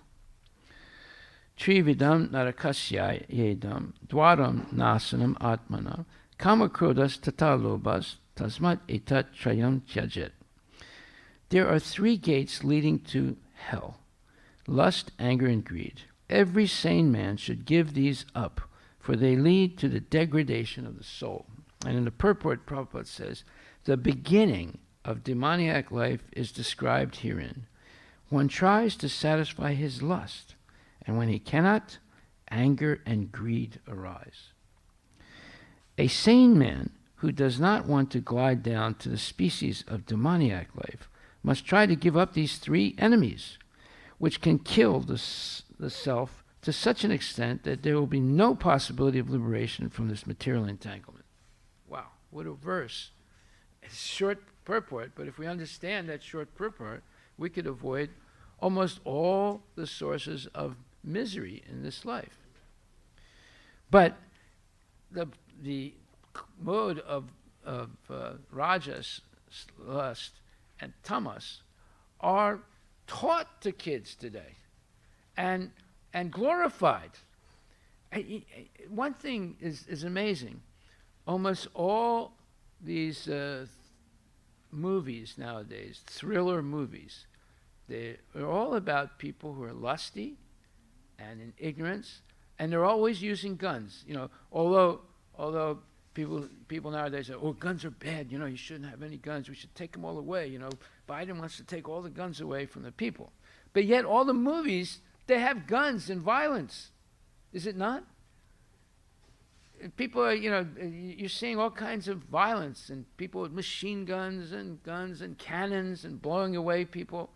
And every movie is like that, and there's also sex, and there's also intoxication, and smoking, and drinking, and even Bollywood movies are like that now, you see. So how do you expect the people to become good? It's not possible. When this is called entertainment, they're going and watching, paying big bucks to watch these movies that are more and more sexual and violent. And it's called entertainment. What kind of entertainment is that, right? So, therefore,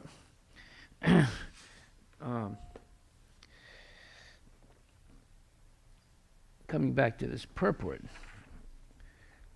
925. So it says, with such desires in mind, the living entity does not actually enjoy, but he serves the bodily whims unnecessarily without profit.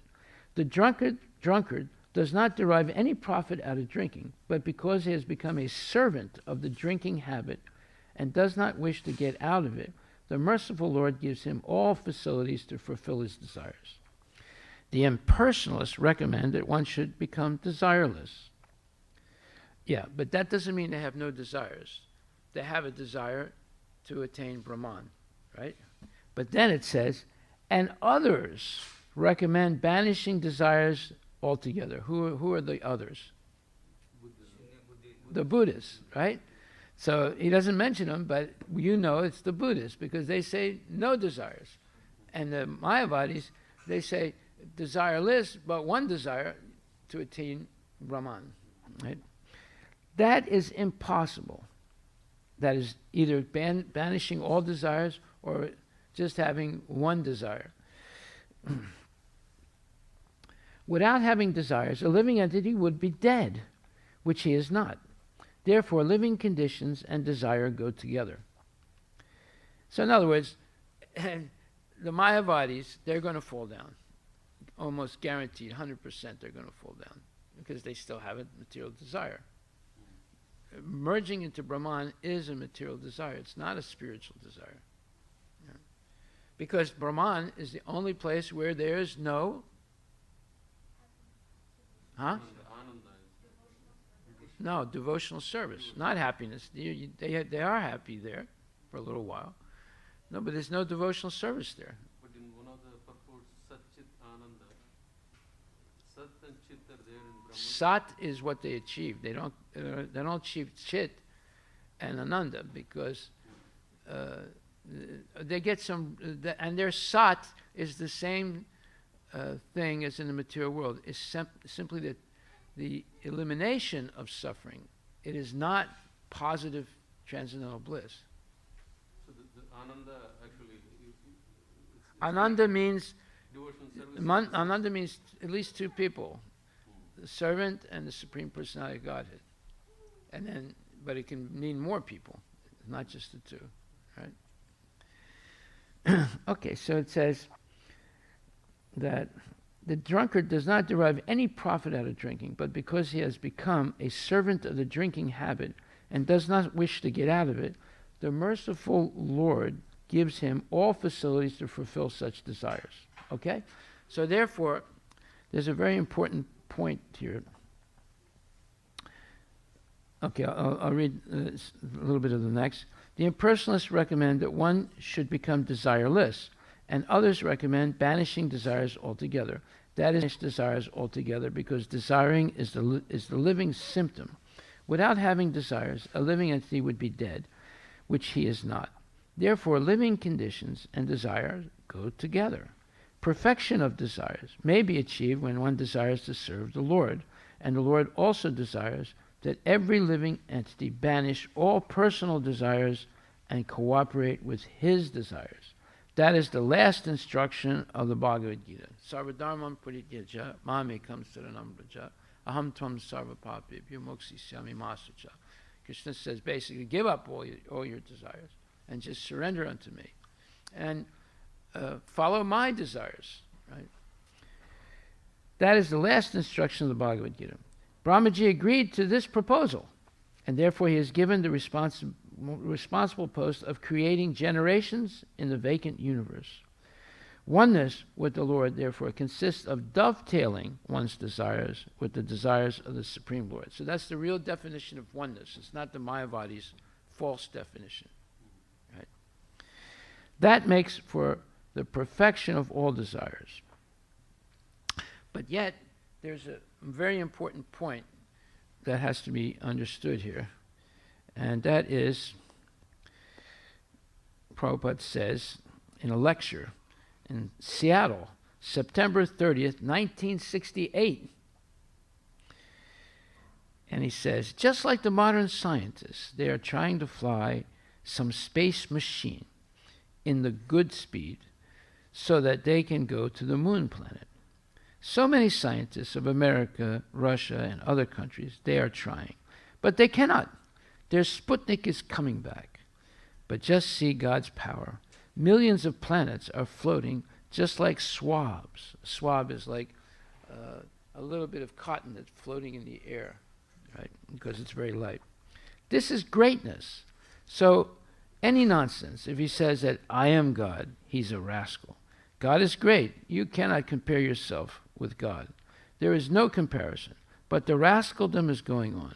Everyone is God. I am God. You are God. Then he's dog. You show the power of God, then you say, first deserve, then desire. What power we have got? We're always dependent. So God is great, and we are dependent on God. Therefore, natural conclusion is that we have to serve God. This is the whole comment. So, this point that if you're desiring, but first you should deserve, then you should desire. Not that you should desire. and because you desire it, you deserve it. No, it's not like that. First you deserve, and then you desire. So in another lecture in Srimad Bhagavatam 5.5.23 in Vrindavan, November 10th, 1976, Prabhupada says, so this is the way. Brahmana, that Brahmana, the Brahmanas, their sons later ages, taking advantage of the facility offered to the Brahmanas, but without qualification of Brahmana, they wanted the facility for nothing, very cheap. Therefore, the Brahminical culture is failure now. They should be real Brahmanas, samodhamma, but nobody is prepared to practice samodhamma titiksha. What that means, sama is equilibrium, being equal to all living entities. Dhamma means self-controlled, and titiksha means very tolerant and kind. But nobody is prepared to practice samo dhammo titiksha. But he wants the respect of a Brahmana. This is the cause of India's culture being failure at the present moment. They first deserve, then desire. So without deserving, they desire it. Therefore, the whole thing has become false. So that is not the purpose. Even somebody says that without culture one can remain a Brahmana. But Shastra does not say that. Shastra says culture is the first consideration. So culture means acting as a bona fide Brahmana who has a vow of poverty. Although he may receive millions of dollars in donations, all of it is used in Krishna's service, and he maintains his very, very, let's say, austere or simple lifestyle. So this was the example of Krishna's friend, whose wife was always pestering him, go and see your rich friend, Krishna, in Sudama Vipra Brahmana. And he went, but he never offered anything to Krishna because he was too embarrassed. His wife gave him some chipped rice. That's the lowest grade of rice. But Krishna snatched it from him and tasted it and said, oh, this is the most delicious rice. And he said, no, don't eat that. He said, no, this is very delicious. This is the best prasad I've had. And then Sudama Vipra Brahmana didn't even ask Krishna for anything, although he was supposed to do that. But when he gets back home, his wife has been rejuvenated into a beautiful young lady with gorgeous clothes, and his little hut was transformed into a big palace, and the whole village was transformed. Not only his wife and his house, but the whole village was transformed into like Vaikuntha. So he was shocked.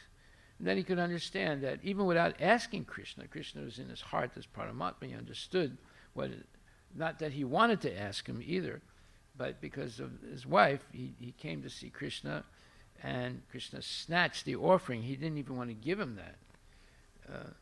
And so this benediction of his wife and the whole village was this tremendous opulence. But he didn't share in the opulence. He continued to live as he did before, as a minimalist, as a genuine Brahmana.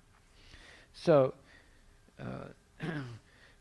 Prabhupada is saying the whole culture of India has been destroyed because the sons of Brahmanas wanted to have all the benefits of Brahminical status, but not the qualification. And the fathers did not properly teach them. That's why there are many, many families now where have been traditionally Brahmins for many, many generations, but their sons all became IT people, or they became rickshawallas.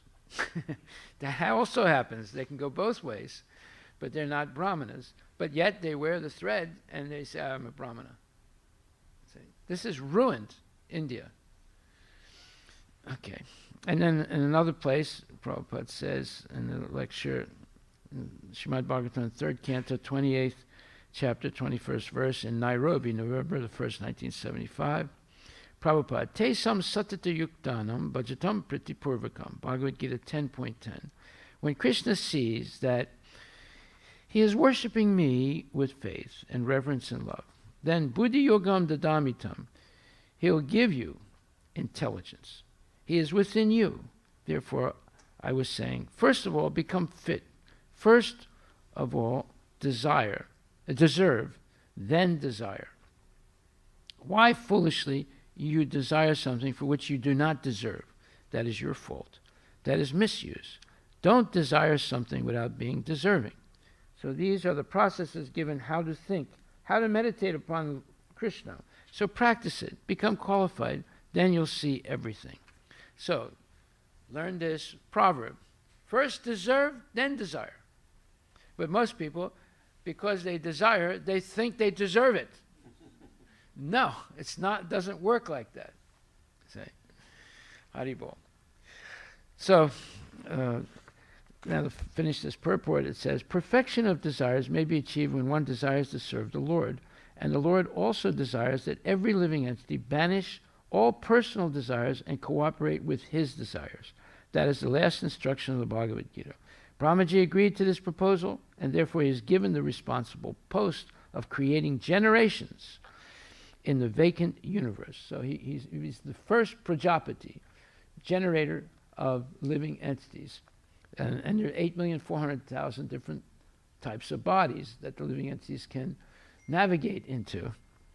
Oneness with the Lord, therefore, consists of dovetailing one's desires with the desires of the Supreme Lord. That makes for the perfection of all desires. The Lord is the supersoul in the heart of every living being, knows what is in the mind of each living entity, and no one can do anything without the knowledge of the Lord within. By his superior intelligence, the Lord gives everyone the chance to fulfill his desires to the fullest extent, and the resultant reaction is also awarded by the Lord. So, it's dangerous that we have this freedom of desire, because we could use it only for things that are detrimental to us. And we see that. Every day we see that. And it's very painful to see people desiring the wrong things and going in the wrong direction and unnecessarily suffering. Therefore, we have to help people understand what is the proper way to desire and what is the proper way to achieve your purified desires. Okay, so then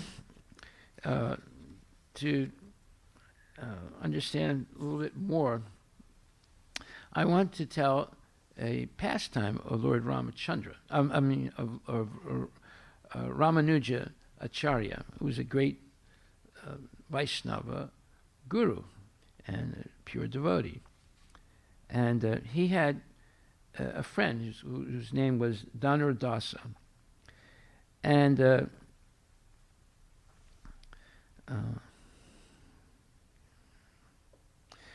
Dhanurdasa, he had a very beautiful wife.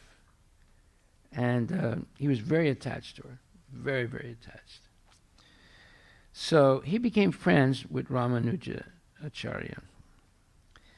And in order to help him become detached from, instead of being attached to the beauty of his wife, he should have been attached to the soul of his wife. Because beauty is only skin deep, right?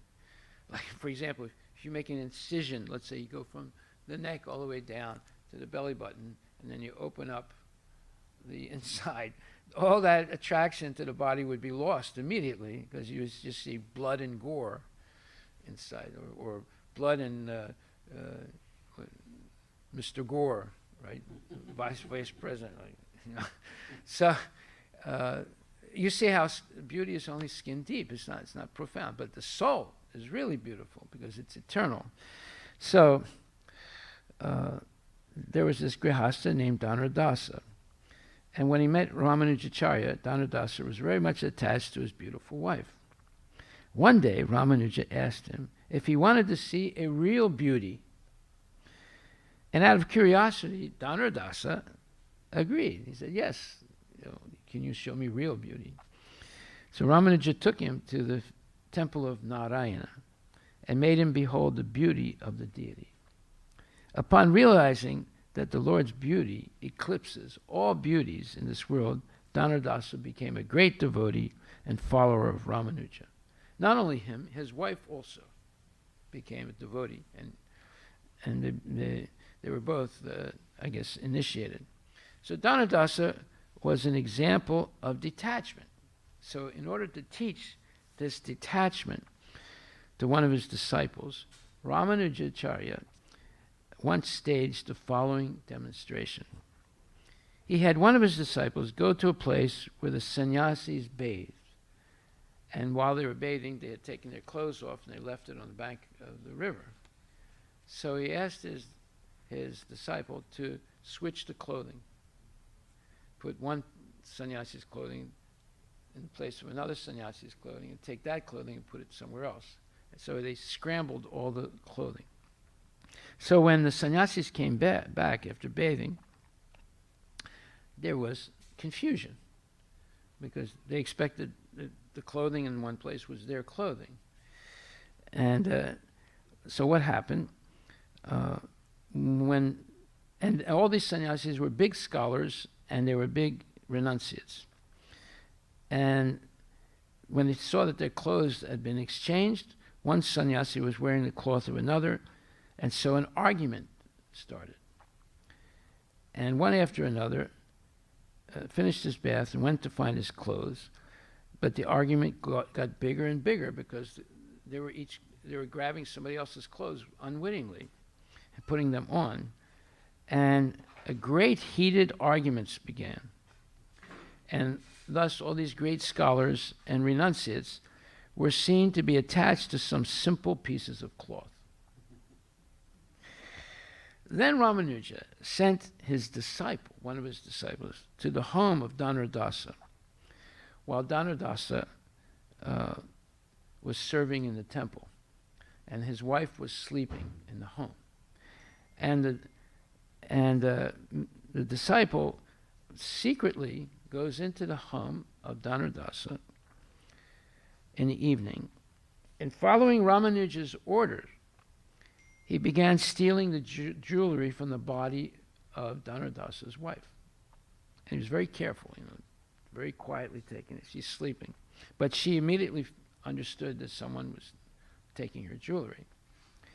But when she realized it was one of the devotees from the temple, so he took all the jewelry from one side of her body, and then she purposely moved and let him have the jewelry from the other side of her body, but he got scared and ran away. So after stripping the ornaments from one side of her body, the disciple was about to go when suddenly she turned over in her sleep. The disciple was shocked and left through the window immediately. Ramanuja had instructed him to wait outside the window for the return of Dhanurdasa to record the reaction of Dhanurdasa when he hears that the wife says, "This guy came in, he was one of the devotees, and he took the jewelry off me, and so then I moved a little bit, and then he ran away." So that would be very suspicious, right? If that happened to you, right? The disciple was shocked and left through the window immediately. Ramanuja had instructed his disciple to wait outside the window for the return of Dhanurdasa to record his reaction. After some time, Dhanurdasa returned home. At that time, Dhanurdasa's wife asked him, "Dhanurdasa, is there something wrong at the temple?" And he said, "No, my dear, why you ask?" She said, "I am worried that they are in need of money, but ashamed to ask for it. We must do something to help them." And Dhanurdasa said, "What makes you say that?" "Because one of the devotees from the temple snuck in through the window and began taking the jewelry from my body. I think those poor saints must desperately need our help to do something like that. What do you..." And then Dhanurdasa said, "What did you do?" "Well, I turned over, but he ran away through the window right away. He ran away jumping through the window." And he said, "Well, why did you do that? You scared him away. Now what will we do?" She said, "I didn't mean to scare him. I only turned over so that he could take the rest of the ornaments from the other side of my body as well." Dhanurdasa chastised her. Because you were so affected by false ego, you would have given him all your jewels. Now what will we do? We have failed miserably." With this, his wife began to lament, saying, "You are right. It was only my pride that kept me from surrendering everything. How will we ever make any advancement in life, spiritual life?" From his hiding place, Ramanuja's disciple was astonished at the humility and surrender of Dhanurdasa and his chaste wife. When the disciple returned to his guru, he reported everything that had taken place. Ramanuja then explained to him the meaning of both these events. The garments of the sannyasis and the jewels of Dhanurdasa's wife. In this case, the sannyasis were so attached to some ragged bits of cloth that they were fighting over them, whereas Dhanurdasa and his wife, although grihastas, were so free from attachment to material things that they were ready to have their jewels stolen by the devotees if they were needed for the service of the Lord. What a test that is, right?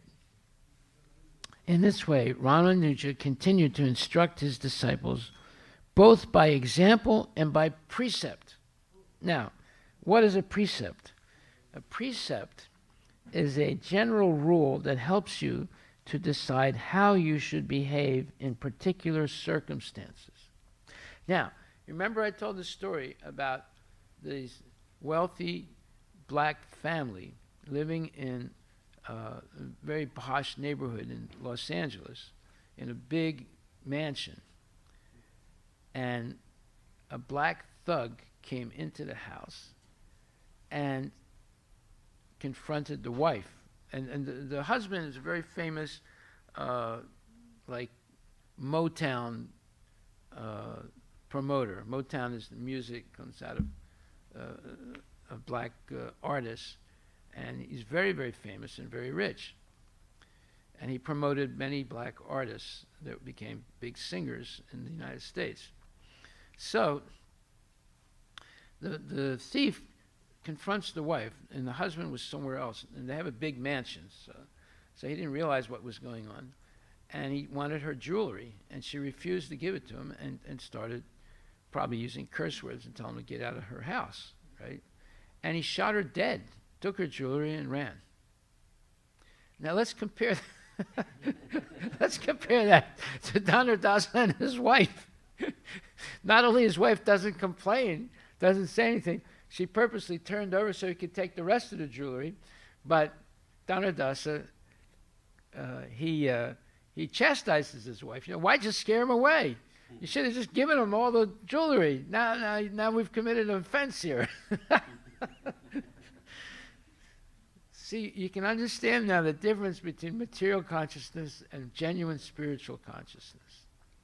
And what really happens when devotees completely surrender to Krishna through the instructions of Guru. They lose all that greed and anger. Whereas this other lady, she was so puffed up by her wealth and her prestige, and it's a black guy, it wasn't even a white guy, it was a black guy. She didn't say, "Okay, brother, okay, bro, I realize you need some money. Okay, here, take these jewels." No, she didn't do that. She got angry, told him, "Get the hell out of my house," and he killed her. You see how dangerous it can be when you don't have spiritual knowledge? And hearing this should sober many people to understand the real nature of a devotee who accepts the knowledge of Krishna consciousness and practices it. It can save your life. And this is real wisdom. Of course, people laugh at it nowadays. They say, "Oh, I would never do that. I'd pull out my gun and kill the guy." Yeah, sure. Okay, so what time is it now? 7:30. Okay, we'll stop. Haribol. It's very good to come to class. We learn we learn something new every day. So whereas, one quick, Yeah, go ahead. So in Christianity then, because they also continue to drink wine and meat and so on, so naturally there is never a state of goodness, No, goodness they can no, they've accepted the habits of the demons. And Indians also, they drink wine now. They drink alcohol. They eat meat. It's there. You can't say that the Muslims are bad, the Hindus are good. The Hindus and Muslims are on the same level right now. Not all the Hindus, of course, but many of them. Yeah, but my question is there ever a possibility of a Christian, by following the path, reaching the perfect love of God? I'll give you one example. We had a maid in our house when I was a kid. I think her name was Winnie. And she used to come 2-3 times a week, and she would iron clothes and clean the house, right? Although we were not rich, my family wasn't rich, but they still hired a maid because my mother was working, my father was working. And one day I had caught some butterflies, and of course they were dead, right? And I was trying to pin them up on some cotton in a little box that I had, and then put a little window in front of it, a glass in front of it, and do it as an exhibit. So I was down in the basement where Winnie was ironing clothes, and I was doing this, and I asked her, I said, Winnie, can you just hold this butterfly just for a second so I can pin it straight? And she said, no, I can't do that. I said, why not? She said, because I'm a Christian. I said, look, I'm a Christian too. Why can't you do it? She said, no, I won't do anything that's related to killing. I said, but you don't have to kill it. I already killed it. She said, no. She said, I won't touch it. So that confused me. That was, maybe I was like 10 or 12 years old at that time. But I didn't understand Winnie until I actually joined Krishna consciousness. Then I realized, this way, lady, how did she get that knowledge? Because the Pope himself eats meat and doesn't see anything wrong with it, right? And this lady, who's not a big person in Christian church, she was just an ordinary housemaid, right? She had some transcendental knowledge. See? So there are Christians who are relatively elevated spiritually, but it's not the ones you would think are elevated. Just like Prabhupada spoke to that Cardinal Danielu, right? That guy was a low-class guy, and he died in a brothel. He had a heart attack in a brothel in Paris, and he was arguing with Prabhupada. This is not important. God has given giving the meat for the human being.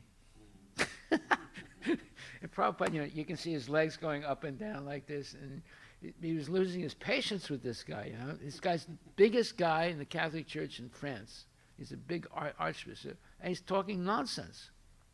See? But yet this lady, she had a transcendental realization about, thou shalt not kill. So all vegans and Christians, I think they probably should not be eating meat. Who? All vegan people, Christianity. Why vegan? No, they may not be eating. No, you have Christians who are vegetarians. You do have them. Some of the vegans are. And some of the monks also, some of the Christian monks in their monasteries, they practice vegetarianism. But in vino veritas, they drink wine. That will be Can't give up the wine. It's what? Is it started after us, folks, or is it like some folks only drinking wine? They all drink wine. Yeah. Yeah, because wine is used in the Eucharist. And the Eucharist is their purification ceremony that they perform every Sunday. They hold up this chalice, this big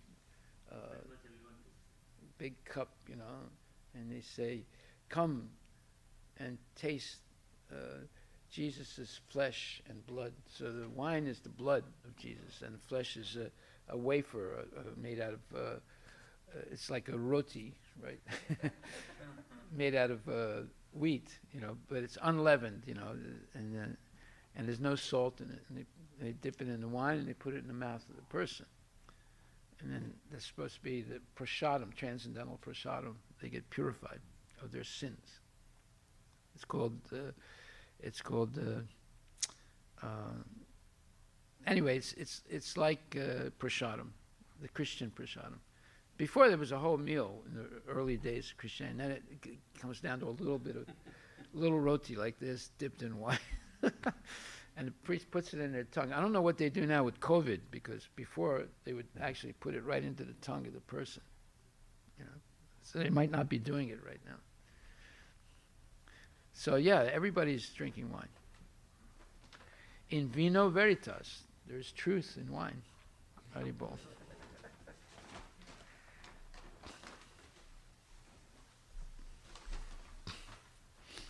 Who is going to lead Aarti? Samart.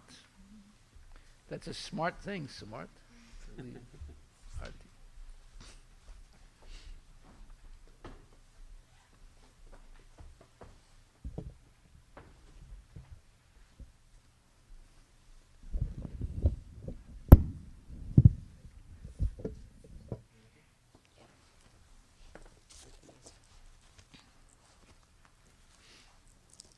Jayo Prabhupada, Jayo Prabhupada, Jayo Prabhupada, Jayo Prabhupada.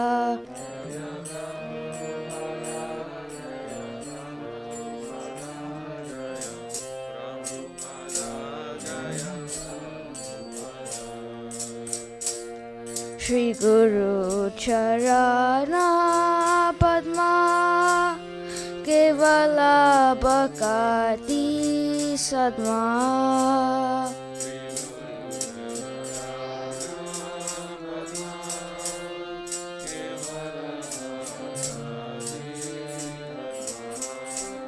Bandhamui Savadana Mate. Bandhamui Savadana Mate.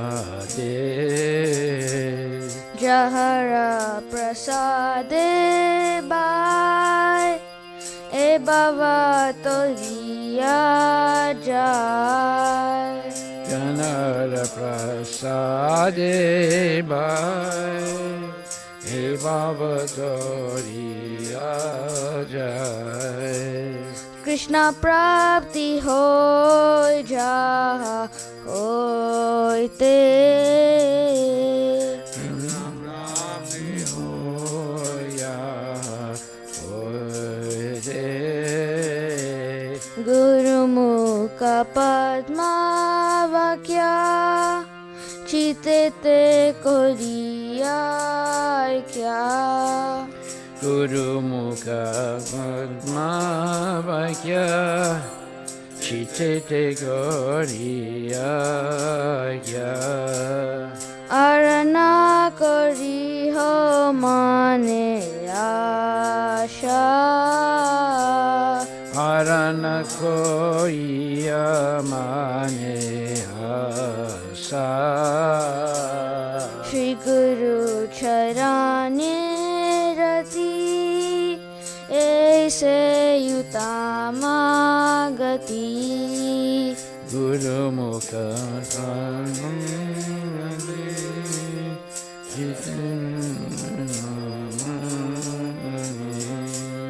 Jai Prasade Pure Sarva Asha. Jai Prasade Pure Sarva Asa. Jai Prasade Pure Sarva Asha. Jai Prasade Pure Sarva Asa. चक्षुदान दिला जय जन्मे जन्मे प्रभु से. चक्षुदान दिला जय जन्मे जन्मे प्रभु से. दिव्य ज्ञान हृदय प्रकाशित. दिव्य ज्ञान हृदय प्रकाशित.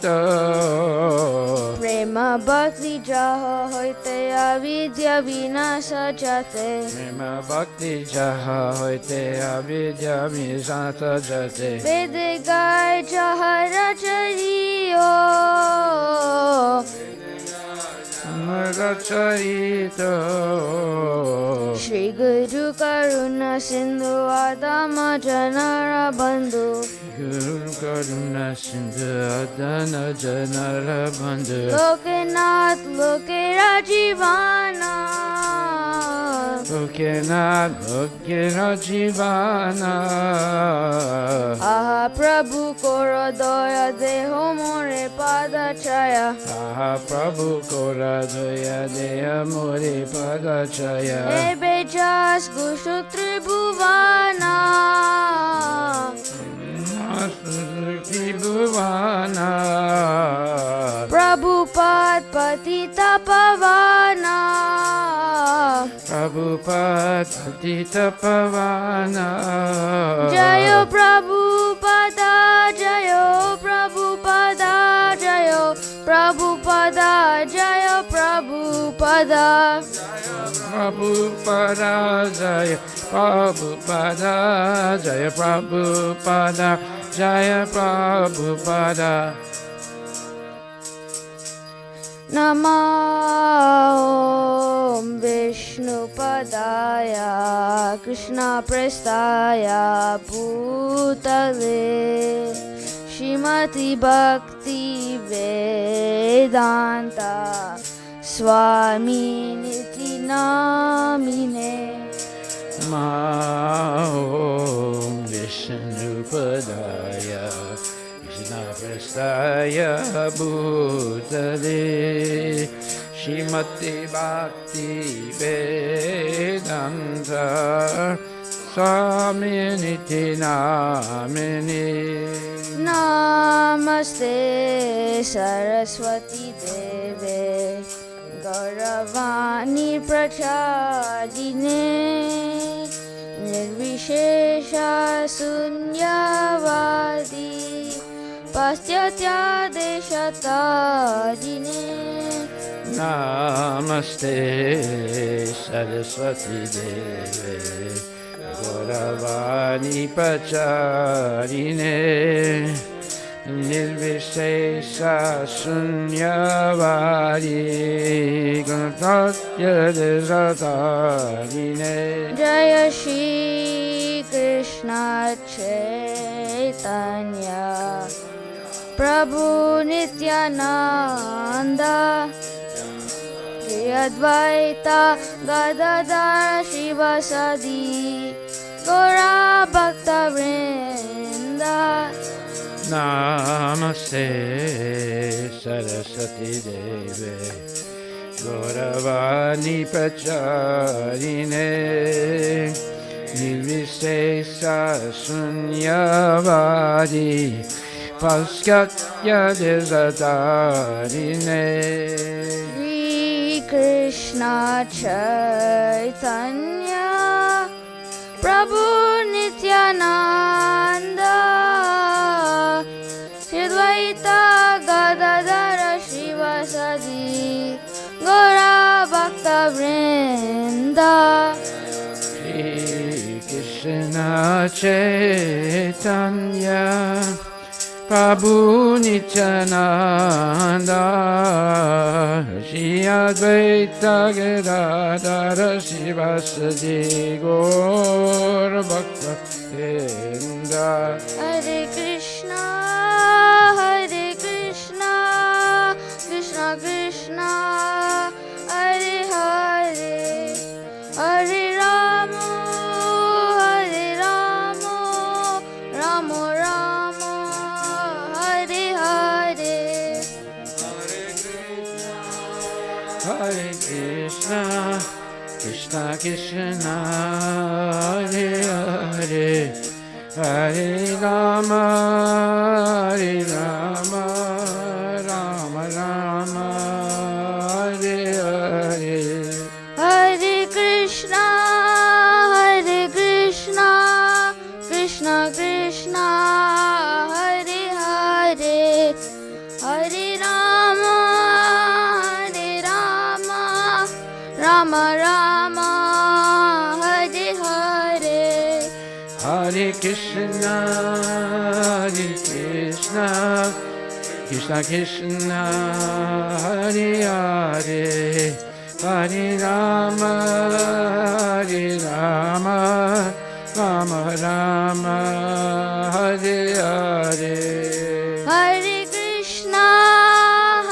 Krishna, Krishna Krishna, Hare Hare, Hare Rama,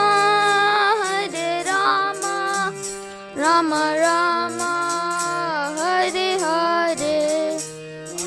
Krishna Hare Krishna Krishna Krishna Hare Hare Hare Rama Rama Rama Hare Hare Nittai Gaura Haribo, Haribo, Nittai Gaura Haribo. Nittai Gaura Haribo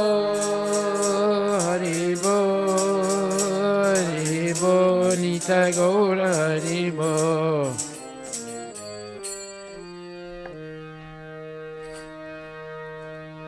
Jayam Vishnupad Paramahansa Pararajikachasta Tadasatadashishi Shimad His Divine Grace A.C. Bhaktivedanta Goswami Maharaj Srila Prabhupada Ki Jai Ananta Koti Vaishnavini Ki Jai Namacharya Srila Haridas Thakur Ki Jai Prem Shri Prabhu Shri Krishna Chaitanya Prabhu Nityananda Shri Advaita Gadadhar Shivasari Gaura Bhaktivinoda Shri Radha Krishna Gopinath Sam Kunda Radha Kunda Giri Govardhan Ki Jai Shri Vrindavan Dham Ki Jai Shri Mayapura Dham Ki Jai Shri Jagannath Puri Dham Ki Jai Tulasi Devi Ki Jai Bhakti Devi Ki Jai Ganga Maya Ki Jai Jamuna Maya Ki Jai Samaveda Bhaktivinoda Ki Jai Nitai Gaura Premanandi.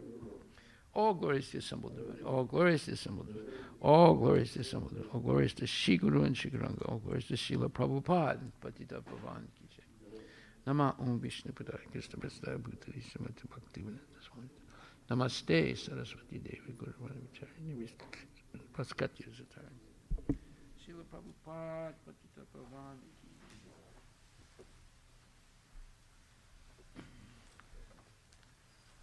The lotus feet of spiritual master, the only way by which we can attain purity service.